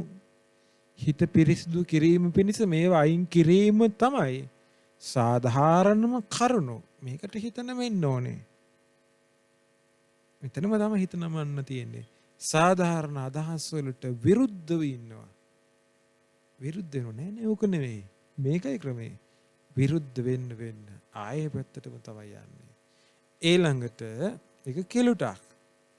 තරංගයට වැඩ කරනවා. අරයා මේ විදියට කරනවා නම් මම මේ විදියට කරනවා. තරංගය. නේ? තරංගයට වැඩ කිරීමත් කිලුටක්. ඊළඟට අහංකාරකම. ගස්සගෙන යන්නේ අහංකාරකම. ඒකත් හිතට කිලුටක්. අධික අහංකාරකම දෙවෙනි එක. ඒකත් හිතට කිලුටක්. හිතට අරගෙන මේක වචනයක් තියෙනවා ඉදිමිලා ඉන්නවා කියලා. යටිපතුලේ සිට හිස මුදුන දක්වා. මොකක්ද වෙලා තියෙන්නේ? ඔව්. තුන්දොස් දුරු වෙන්න සිද්ධාලෙප ගෑවා නම් හරි. නේ? ඉදිමිලා. සෑම ගෙදරකම සිටිය යුතු වෙද මහත්තයා. නේ? එතකොට බාහිර කටයුතු පෙරටගෙන ධර්මයේ හැසිරීම ප්‍රමාද කරනවා. මෙන්න දැන් අල්ලගන්න පොයින්ට් එක. බණහන්නයන්ට බෑ. හැබැයි අනෙක් රාජකාරී අකුරට වෙනවා. විනෝද සවාරිය ලස්සන්ට වෙනවා. ඒකට ප්‍රශ්නයක් නැහැ. තව මොනවද තියෙන්නේ? සාප්පු සවාරිය හරිකත් හරි. පාටි වලට යන එක ඒකත් ලස්සන්ට වෙලා තියෙනවා. තව මොනවද තියෙන්නේ? යාළ හිත මිත්‍රාදීන් මිද ගන්න තු යාළගේ කටයුතු ටික හරි ටික කරලා දෙන එකත් වෙනවා. තව මොනවද තියෙන්නේ? මම දන්නේ මේ තියෙන්නේ මතාව. ඔව් කෑම කඩවල් ගන්න විදින්න යන එක. ඒකත් වෙනවා තව. වාහන පස්සේ දුවන එක. ඒකත් වෙනවා ලස්සනට. මොකද්ද වෙලා නැත්තේ? ධර්මයේ හැසිරෙන්න වෙලාව නැහැ. බණ ටික අහන්න වෙලාව නැහැ. සිල් ගන්න වෙලාව නැහැ. ඊර්ෂියාවක් ආවට පස්සේ ඊර්ෂියාවට කල්පනා කර ඉන්න ඕන තරම් වෙලා තියෙනවා. ඒක අයින් කරගන්න කල්පනා කරන්න වෙලාව නැහැ. තරහව ආවට මේ කියපු අකුසල් ටිකම. තරහව ආවට පස්සේ තරහවට කල්පනා කර කර ඉන්න ඕන තරම් වෙලාව තියෙනවා. පැය ගණන්, දවස් ගණන්, මාස ගණන්, සති ගණන්, අවුරුදු ගණන් වෙලාව තියෙනවා. හැබැයි අයින් කරන්න වෙලාව නැහැ. ඇත්තටම අයින් කරන්න. ඇයි වෙලාව නැත්තේ? ඒක වැඩි කරන්න තරහවට කල්පනා කරන්න වෙලාව. ඒකට ගන්න එපයි වෙලාව. ඒක ටික අයින් කරන්න කල්පනා කරන්න වෙලාවක් නැහැ. කාලේ නිකරුණේ ගිහිල්ලා නිරේන් තමයි නවතින්නේ. බුද්ධ ශාසනෙත් හම්බෙලා. මේ ගෙවල් දොරවල් හදන්න ඕන තරම් වෙලාව තියෙනවා. රස්සාව අඩු නැතුවත් වැඩිපුරත් ඕන තරම් වෙලා. නිකරුණේ කයිවාරක ගහින්න ඕන තරම් වෙලා. නේද? YouTube එකට වෙලා චිත්‍රපටි බල බල ඉන්න ඕන තරම් වෙලා. අනවශ්‍ය දේශපාලන කතා කර කර ඉන්න ඕන තරම් වෙලා. නේ? අනවශ්‍ය දේවල් නරඹ ඉන්න YouTube එක කරහා වෙලාව නැහැ. නැද්ද? ඇත්ත කියන්න තියෙනවා. නැත්තේ මොකටද? ධර්මයේ හැසිරෙන්න. ඒකට තමයි වෙලාව නැත්තේ.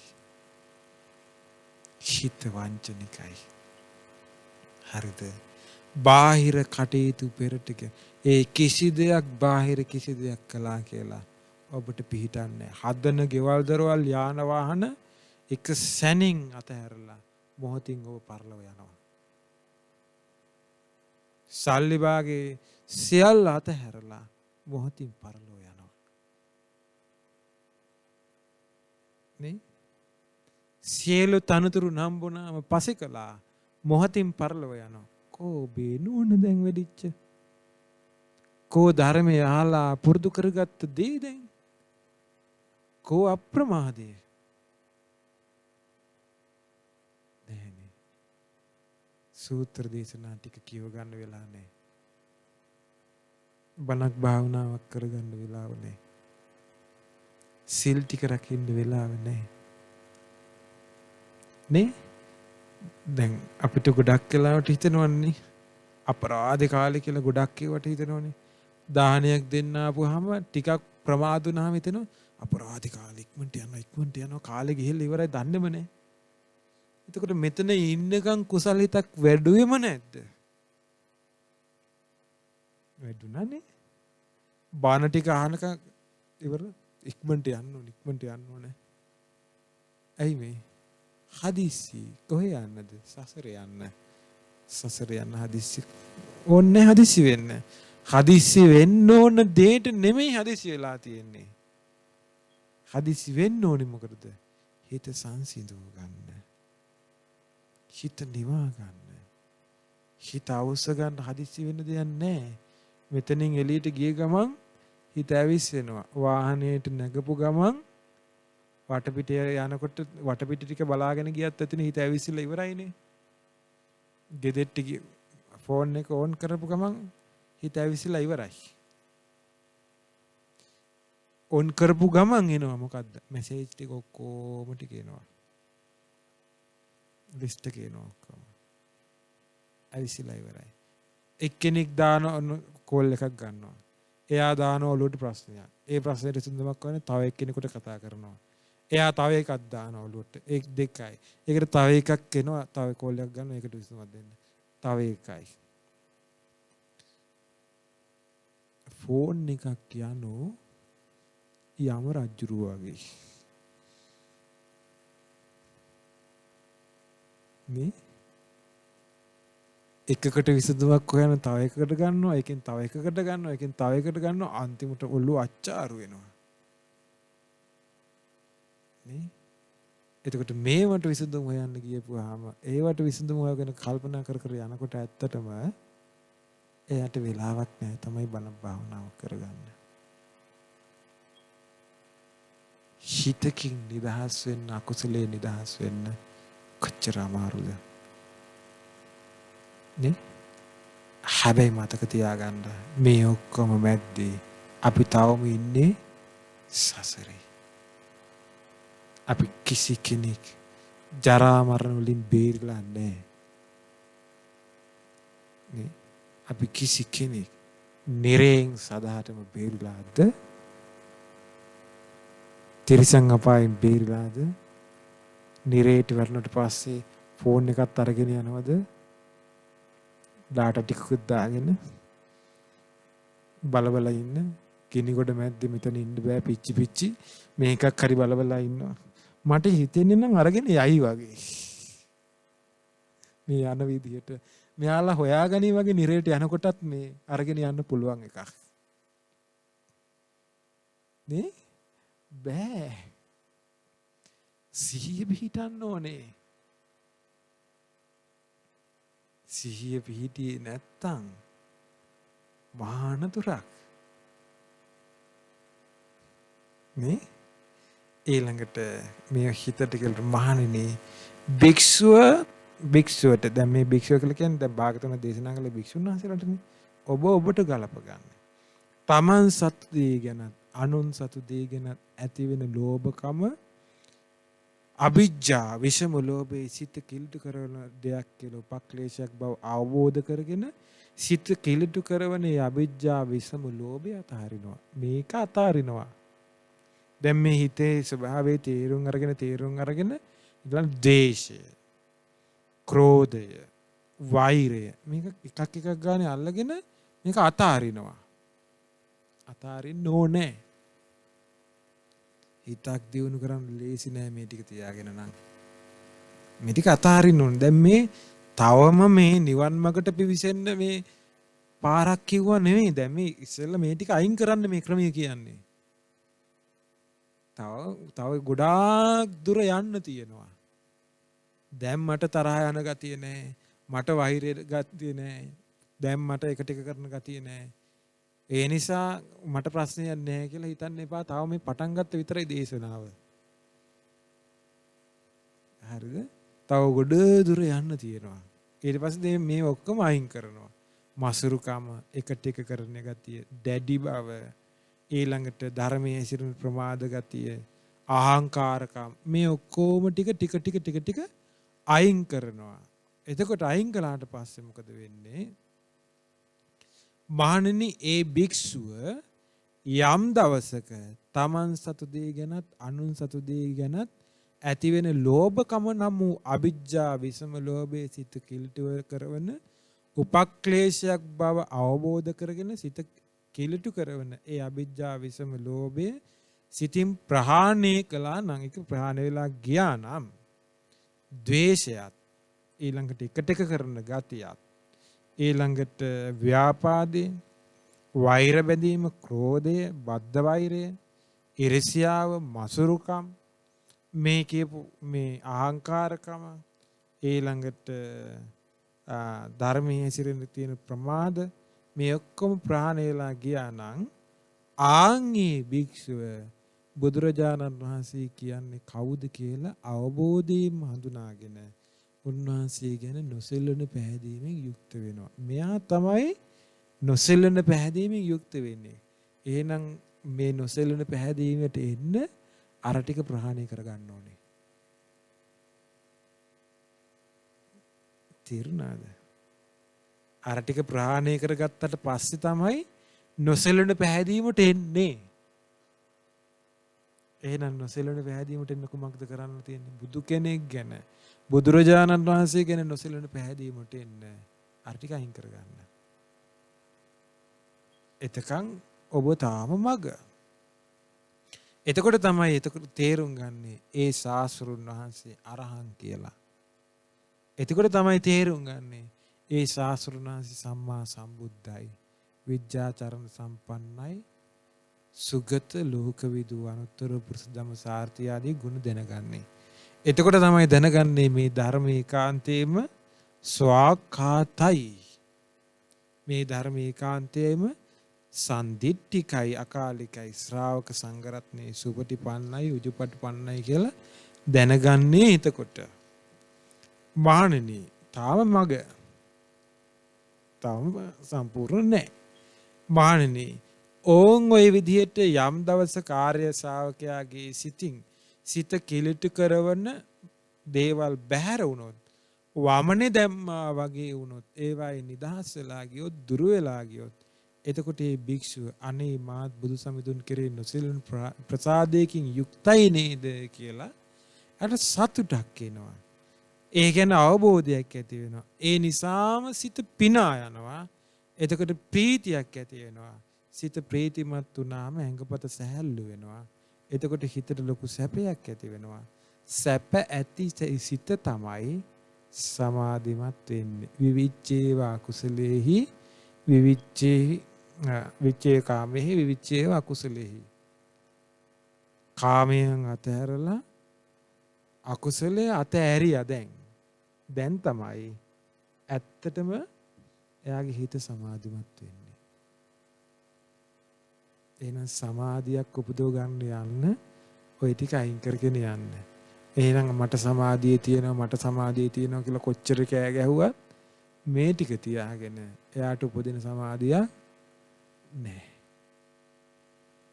සම්මා සමාධියක් උපද ගන්න මෙතන ඉන්න ඕනේ.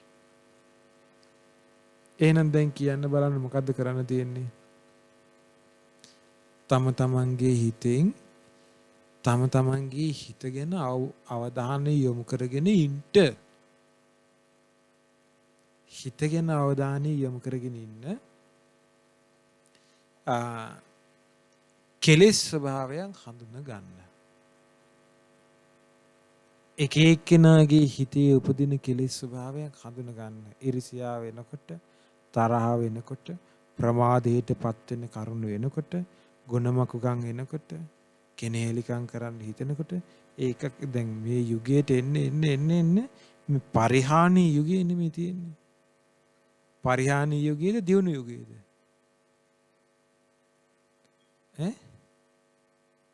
ඔව් දියුණු යුගයේ. කොමක දියුණු යුගයේද? පරිහානියේ දියුණු යුගය. නේද? කොමක දියුණු යුගයේද? පරිහානියේ දියුණු යුගයේ තමයි මේ අපි ඉන්නේ. අපි එක එක්කෙනාගේ හිතවල අකුසල් උපදින ස්වභාවයේ වැඩි. දැන් අවංකවම ධර්මයේ හැසිරෙන පිරිසක් එක්ක ඉද්දි වාසි ගොඩක් තියෙනවා. එයා අනිත් අය භාවනා කරනකොට භාවනා කරන්න හිතෙනවා. කුසල් හිතක් ඇවදීමත් මහත්ඵලයි කියලා භාගතුන් වහන්සේ දේශනා කළේ. බණ අහනවා දකිද්දී හිතෙනවා බණ අහන්න ඕනේ කියලා. නේද? නැත්තම් ඇත්තටම ගොඩක් වෙලාවට නේද? YouTube එකේ දේශනාව දාගෙන එමෙහිට යනවා බිත්තියක් අයිනට. ඊට පස්සේ මොකද වෙන්නේ? කාටවත් පේන්නෙත් නැහනේ. කවුරු මොනවා කියනද? කවුරු දකින්නද? තමන්ට නිින්ද ගියා කියලා නේ? නේද? අපි දැන් Zoom එකකින් උනත් අපි මෙහෙන් ඒ පැත්තෙන් හඬක් එන්නේ නැති වෙන්න මියුට් කරලානේ තියෙන්නේ. ගොර ඇද්දත් කවුරුත් දන්නේ නැහැ. ඇයි හේතුව? දන්නේ නැහනේ. එතකොට වීරියක් උපද ගන්න අමාරුයි. අවංකවම කිව්වොත්. නේද? ඒ නිසා ඒ යුගයේ භාගතුන් වහන්සේ වැඩි හිටපු කාලේ ඒ රහතන් වහන්සේලාගේ යුගයේ සංඝයාගේ ඇසුරේ ඉඳගෙන තමයි ධාමග දිනු කළේ. ඒකට ආචාර්යවරයෙක් විදිහට තියලා තියෙන්නේ. ආචාර්යයි ශිෂ්‍ය. පැවිද්දක් වුණත් දැන් නේද? දැන් අපි හිතමුකෝ පැවිද්ද කියලා. අපිට ෆෝන් එකකින් WhatsApp එකකින් වීඩියෝ කෝල් එකක් කරගෙන අනිත් කෙනාව පැවිදි කරන්න බෑනේ. නේද? සිවුරු පටියකට ගහන්නේ වීඩියෝ කෝල් එකකින්. දැන් ඔයා ගැට ගහ ගන්න මේ විදිහට මම බලාගෙන ඉන්නම් කියලා. එහෙම බෑ පැවිදි කරන්න. ළඟ ඉඳගෙන තමයි ඒක කරන්නේ. එහෙනම් ඒ ඇසුරේ තමයි ධම්මක දිනු කරන්න තියෙන්නේ. සිල් ගුණ දම් වඩමින් ධර්මයේ ඉගෙනගෙන ඒ ක්‍රමයට. අතට අරකෙදී යම් විදිහකින් හරි බණපද ටික අහලා අපේ හිත පිරිසුදු කරගන්න යමක් ලැබෙනවා. නැතුවම නෙවෙයි. යම් ප්‍රමාණයකට තියෙනවා. නමුත් අපිට මේ සියලු වාසි තියෙන්නේ සංඝයාගේ ඇසුරේ මේ දේශනාවල් අහගෙන ඒ දේශනාවල් පුරුදු කරන් ලැබෙන අවස්ථාව. නැතිම නම් තමයි අපි අර වගේ එකකට යන්නේ. තියෙද්දි අර වගේ මට්ටමකට අපි යන්න මහන්සි ගන්න ඕන නැහැ. ඒ ලේසියට කරන්නේ. ලේසියට යන්න පුළුවන් ගමනක්. ලේසියට යන්න පුළුවන් ගමන අමාරුයි. අමාරුයින් හරි යන්න ගමන ලේසියෙන් යනවා යා. තේරුණාද කිව්වේ? ලේසියට තෝරගන්නවා මේකෙන් යනවා මේක මෙහෙම කරනවා කියලා. නමුත් මේ ගමන දුෂ්කරයි. කෙලෙස් වැగిරෙන ස්වභාවයන් තේරුම් ගන්න තියෙන ස්වභාවයන් අඩුයි. කියන්නේ කෙලෙස් වැగిරෙන ස්වභාවය වැඩි, තේරුම් ගන්න තියෙන ස්වභාවයන් අඩුයි. හරිද? මේකෙදී ඇත්තටම දැන් බණහනුනත් දැන් ඔබට දැන් මෙතන නිින්ද ගියොත් එහෙම මට පේනවා. ඒ නිසා හරි හැරගෙන අහගෙන ඉන්නවා. ඔබ අහගෙන ඉන්න ස්වභාවයන් අපිට තේරෙනවා. නේ? එතකොට ඔබේ දිහා දැන් අපි හිතමුකෝ ඇත්තටම දැන් ඔය ඉස්සර අපි Zoom එකෙන් කිව්වේ පස්සේනේ YouTube එකෙන් කලින්ම බණ කිව්වේ. එතකොට සමහර ලාවට අපිට බණ කියන්න ගියත් කරුණු එන්නේ නැහැ කියන්න.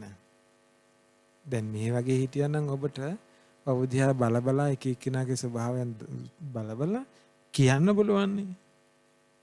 දැන් අරකේ මොකේද කියන්නේ? මෙහෙම කැමරාවක් තියලා කැමරාව දිහා බලන්න කැමරාවට බණ කියනවා. භාග්‍යතුන් වහන්සේ මිනිසුන්ට කියපුව අපි කැමරාවකට කියනවා.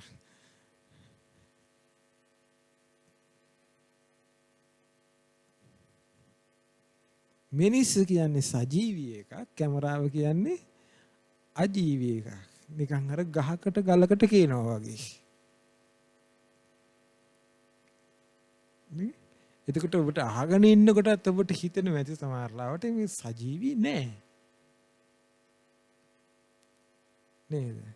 එතකොට අර අපිට දැන් මිනිස්සෙක් දැකපුවාම කරුණක් කියන්නේ යාට හිතෙනවනේ යාගේ ස්වභාවයට මෙයා අහගෙන ඉන්න ස්වභාවයට මෙහෙම කියන්න ඕන කියලා. එහෙම එකක් එන්නේ නැහැ අරකට කිව්වට. දැන් කැමරාවේ ඇක්ෂන් නැහැනේ. මිනිස්සයා ස්පිල්ලම් ගහනවා. එයා අවංකවම අහගෙන ඉන්න ස්වභාවයක් පෙන්눔 කරනවා. නේද? එයාගේ උනන්දුවක් තියෙනවා. කැමරාවේ උනන්දුවක් නැහැ. නේ? ඒකයි වෙනස.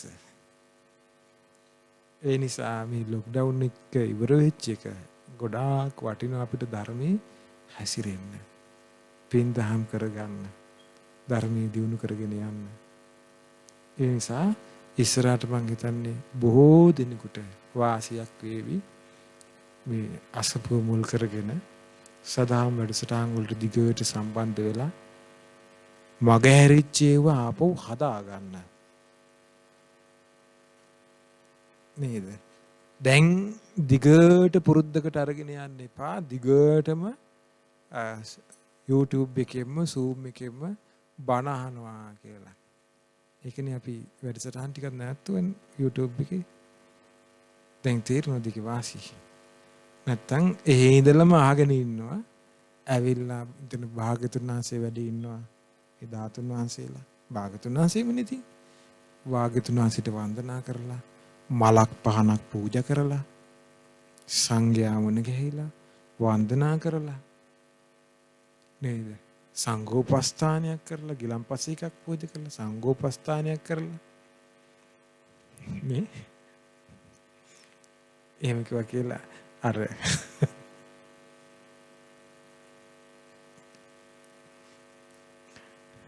ඔක්කොම ගිලම්පස අරගෙන ලෑස්ති වෙන්න එපා. එතකොට අපිට මේ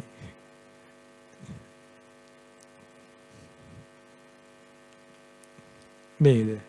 නැත්තම් වළඳලා ඉවර වෙන්නේ නැති වෙයි. ඒ කියන්නේ ඒ කියන කාරණාව තේරුම් ගන්න. හරි?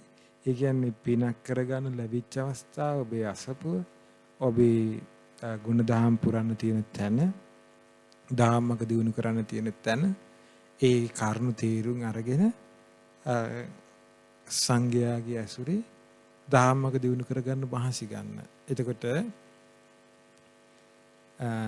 භාග්‍යතුන් වහන්සේ මේක දේශනා කරනවා මානෙනි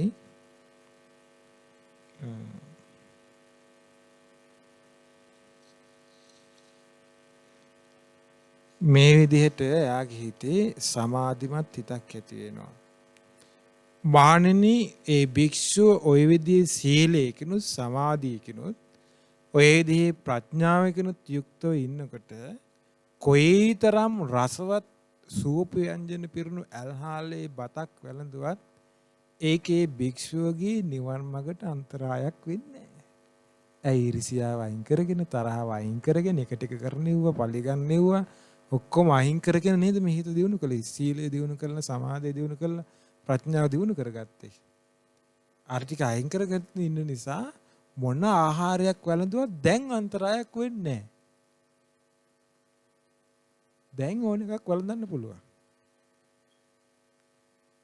මහණෙනි කෙලෙට වෙලා අපිරිසුදු වෙච්ච ඇඳුමක් තියෙනවා කියලා හිතමු.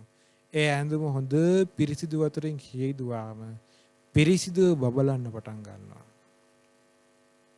මේ හොඳට සන්ලයිට් දාලා මේ සන්ලයිට් නෑ නේ. මොනවා හරි සබන් මොනවා එකක් දාලා අතුල්ලලා දැන් අතුල්ලන්නෙත් නෑනේ. වොෂින් මැෂින් එකට දාලා ලික්විඩ් එක දාලා හේදුවා. හරිද? දැන් ඇඳුම හොඳට පිරිසිදුවට බබලන්න පටන් ගන්නවා. හරිද? ඒ වගේම කෝවක දාලා රත්තරන් හොඳට රත් කරනවා. එතකොට හොඳට පිරිසිදු වෙනවා. පිරිසිදුලා උනාට පස්සේ ඒක හොඳට කර්මන්නේ. ආන් ඒ වගේ භික්ෂුව මේ විදිහටම දියුණු කරගෙන ගියොත් අර අකුසල් ටික අයින් කරගෙන සීලයත් සමාධියත් ප්‍රඥාවත් කොයිතරම් රසවත් සූප ව්‍යංජනයක් ඇති ඇල්හාලේ බතක් වැළඳුවත් ඒ භික්ෂුවගේ නිවන් මඟට අන්තරායක් වෙන්නේ නැහැ. අර වගේ පිරිසිදු හිතක් තියෙනවනම් දානෙකට බෑ දැන් එයාව වටන්න. හරිද? එතකොට ඊළඟට මේක දේශනා කරනවා මහණෙනි භික්ෂුව එක දිශාවක් පුරාම මෛත්‍රී සහගත සිතුවිලි පතුරවනවා. මෙත් සිත පතුරවනවා. දෙවෙනි දිශා හතර දිශාවටම දස දිශාවටම මෙත් සිත පතුරවනවා. එතකොට වෛර නැති තරහ නැති උපේක්ෂා සහගත සිතුවිලි කරුණාව මෛත්‍රිය මුදිතාව සතර බ්‍රහ්ම විහරණ පුරුදු කරනවා. ඒ භික්ෂුව අවබෝධ කරගන්නවා මෙන්න මෙහෙම මේ තමයි දුක. දුක්ඛාරය සත්‍ය. මේ තමයි දුක්ඛ සමුදය ආර්ය සත්‍ය. අර සමාධිමත් හිතනේ හොඳට බබලන්නේ දැන්. හිත උපේක්ෂාවටපත් වෙලා. උපේක්ෂා සාගත සිතින් දකිනවා. මේ තමයි දුක්ඛාරය සත්‍ය. මේ දුක්ඛ සමුදය ආර්ය සත්‍ය. මේ දුක්ඛ නිරෝධ ආර්ය සත්‍ය. මේ දුක්ඛ නිරෝධ ගාමිනී පටිපදා ආර්ය සත්‍ය. ආන් එතකොට තමයි මේක කියනවා භාගතුන් වහන්සේ ඒ භික්ෂුව මේ විදිහට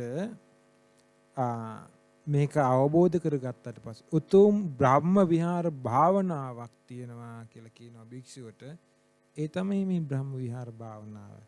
ඒ බ්‍රහ්ම විහාර සංඥාවට වඩා උතුම් වූ අමා නිවනකුත් තියෙනවා කියලා. මේ විදිහට දැනගන්නකොට මේ විදිහට දැක ගන්නකොට ඒ භික්ෂුවගේ සිත කාමාශ්‍රවයන්ගෙන් නිදහස් වෙනවා. භවආශ්‍රවයන්ගෙන් නිදහස් වෙනවා. අවිජ්ජාශ්‍රවයන්ගෙන් නිදහස් වෙනවා. සියලු ආශ්‍රවයන්ගෙන් සිත නිදහස් වුණාට පස්සේ සියලු දුකින් තමන් නිදහස් වුණා කියලා අවබෝධයටපත් වෙනවා. ඉපදීම නැති වුණා නිවන් මඟ සම්පූර්ණ කරගත්තා. කලේතු දේ කළා ආයෙත් නම් මට ඉපදීමක් නැහැ කියලා අවබෝධ වෙනවා. ඒ භික්ෂුවට තමයි කියන්නේ ජීවිතයේ ඇතුලේ තියෙන වතුරින් හොඳට නාගත්තා කියලා. අපිත් නාගන්නවා. බාහිරින් අභ්‍යන්තරින් නාගන්න ඕනේ. කොහොමද? නෑවට පස්සේ තියෙන දේ මොකද්ද? පිරිසිදු වෙනවා. සුද්ධ වෙලා යනවා ඔක්කොම. නේ? මොනවෙන්ද සුද්ධ වෙන්න ඕනේ? කෙලෙස් අයින් වෙලා හිත පිරිසිදු වෙන්න ඕනේ. එයාට තමයි කියන්නේ හොඳට අභ්‍යන්තරික වතුරෙන් නාගත්ත කෙනා කියලා. එතකොට සුන්දරික භාරද්වාජ බ්‍රාහ්මණයා ඒ ළඟ වාඩිලා හිටියා. පැත්තකින් වාඩිලා හිටියා. ඒ සුන්දරික භාරද්වාජ බ්‍රාහ්මණයා කියනවා භාගතුන් වහන්සේට ස්වාමීනි භාගතුන් වහන්සේ භාග්‍යතුන් වහන්සේ මමත් දැකලා තියෙනවානේ භාගතුන් වහන්සේ බාහුකා කියන ගංගාවෙන් පැන් පහස වෙන්න වඩිනවා. මාත් දැකලා තියෙනවා භාගතුන් වහන්සේ බාහුකා ගංගාවෙන් පැන් පහස. ඇයි එතෙන්ට වැඩි? එතන බමුණු පවෝදන තැනනේ. මාත් දැකලා තියෙනවානේ භාගතුන් වහන්සේ එතෙන්ට වඩිනවා පැන් පහස වෙන්න. එතකොට කියනවා බ්‍රාහ්මණය ඔය බාහුකා ගංගාව මොකක්ද? බාහුකා ගංගාවේ මොකද්ද කරන්න පුළුවන්? පින්වත් ගෞතමයන් වහන්සේ බාහුකා ගංගාව ගැන බොහෝ දෙනෙක් හිතාගෙන ඉන්නේ පුණ්‍ය තොටුපළක් හැටියටයි. ඔය බාහුකා ගංගාව පින් තොටුපළක් හැටියට බොහෝ දෙනෙක් සම්මත කරගෙනත් ඉන්නවා. බොහෝ දෙනෙක් ඔය බාහුකා ගංගාවේ ගිලිලා නාලා පවුත් හොදලා තියෙනවා. භාග්‍යතුන් වහන්සේ ඒ බ්‍රාහ්මණයාට ගාථාවන් වදාලා බාහුකං අධික්කංච ගයං සුන්දරිකාමපි සරස්සතින් පයාගංච අතෝ බාහුමුති නදින්.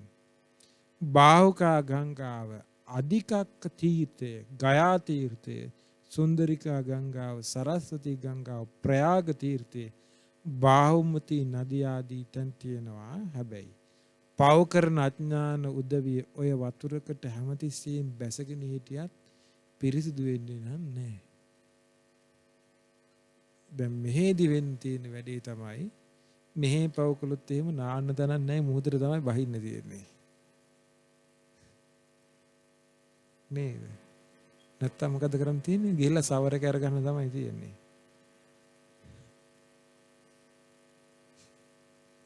නේ? එතකොට වින්ට් එකේ නම් බෑ ගඟකට බහින්න. නේ? බලන්න ඔච්චර මේ ඒක දෘෂ්ටිය නෝගත්ත කියලා නේ. ගඟින් පව හොදනවා කිව්වා. නේ? ඒ බඳු කෙනෙකුට ඔය සුන්දරිකා ගඟ කුමක් කරන්නද? ප්‍රයාග තීර්ථය කුමක් කරන්නද? බාහුකා නදී කුමක් කරන්නද? වෛර කරන, නපුරුකම් කරන, පව්කම් කරන ඒ අඥානියාව පිරිසිදු කරන්නට ඔය වතුරට බෑ. කෙලෙස් රහිත පිරිසිදු කෙනාට හැමතිස්සෙම සුබ නැකතමයි ලැබලා තියෙන්නේ. ඔහුගේ ජීවිතය හැමදාම පිරිසිදු පොහොය දවස වගේ. පිරිසිදු ජීවිතයක් ඇති කෙනාට තමන්ගේ පිරිසිදු ක්‍රියාකලාපේ නිසා පිරිසිදු පිළිවෙත් නිසා හැමදාම දියුණුවක් තියෙනවා. බ්‍රාහ්මණය මෙතනදීම අන්නේ වතුර ටික නාගන්න සියලු සතුන්ගේ සතුන් කෙරෙහි මෙසිත පතුරවන්න. බොරු කියන්නේ නැත්තම්, ප්‍රාණීන්ට හිංසා කරන්නේ නැත්තම්, හොරකම් කරන්නේත් නැත්තම්, ශ්‍රද්ධාව තියෙනවා නම්, තමන්ගේ දෙයක් තව කෙනෙක් පාවිච්චි කරනකොට සතුටු වෙනවා නම්, ගයා තීර්ථයට ගිහින් කුමක් කරන්නද? එතකොට ඔහුගේ නිවසේ තියෙන ළිඳ උනත් ගයාවක් තමයි. ෂවර් එකත් ගයාවක් තමයි. හොඳට පින තියෙනවා නම්, මේ පවින් වැළකීලා ඉන්නවා නම්, හිත පිරිසිදු කරනවා නම් නේද? ෂවර් එකත් ගයාවක්. ගෞතමයන් වහන්සේ හරි සුන්දරයි. යටට හැරවිලා තියෙන එකක් කුඩාතට හැරෙවුවා වගේ. මම්මුලා වෙච්ච කෙනෙකුට පාර පෙන්නවා වගේ. අඳුරේ ඉන්න කෙනෙකුට රූප දකින්ට තෙල් පහනක් දැල්වුවා වගේ. භාග්‍යතුන් වහන්සේ ධර්මයේ ශ්‍රාවක සංඝරත්නයේ සරණ යනවා. අනේ ස්වාමීනි භාග්‍යතුන් වහන්සේ මට පැවිදි වෙන්න ඕනේ කිව්වා. භාග්‍යතුන් වහන්සේ පැවිදි කළා. ටික දවසකින් රහතන් වහන්සේ නමක් බවට පත් වුණා. එහෙම කියපු සුන්දරික භාරද්වාජ බ්‍රාහ්මණයත් රහත් වුණා. අපි තවම සසරේ. ඒ නිසා සියලු දෙනාට අපි ආශිර්වාද කරනවා. තුනුරුවනි අනන්ත ආශිර්වාදයෙන් මේ දහම් මඟ තේරුම් අරගෙන සසර දුකින් නිදහස් වෙන්න භාග්‍ය වාසනාව උදා වෙත්වා. සාදු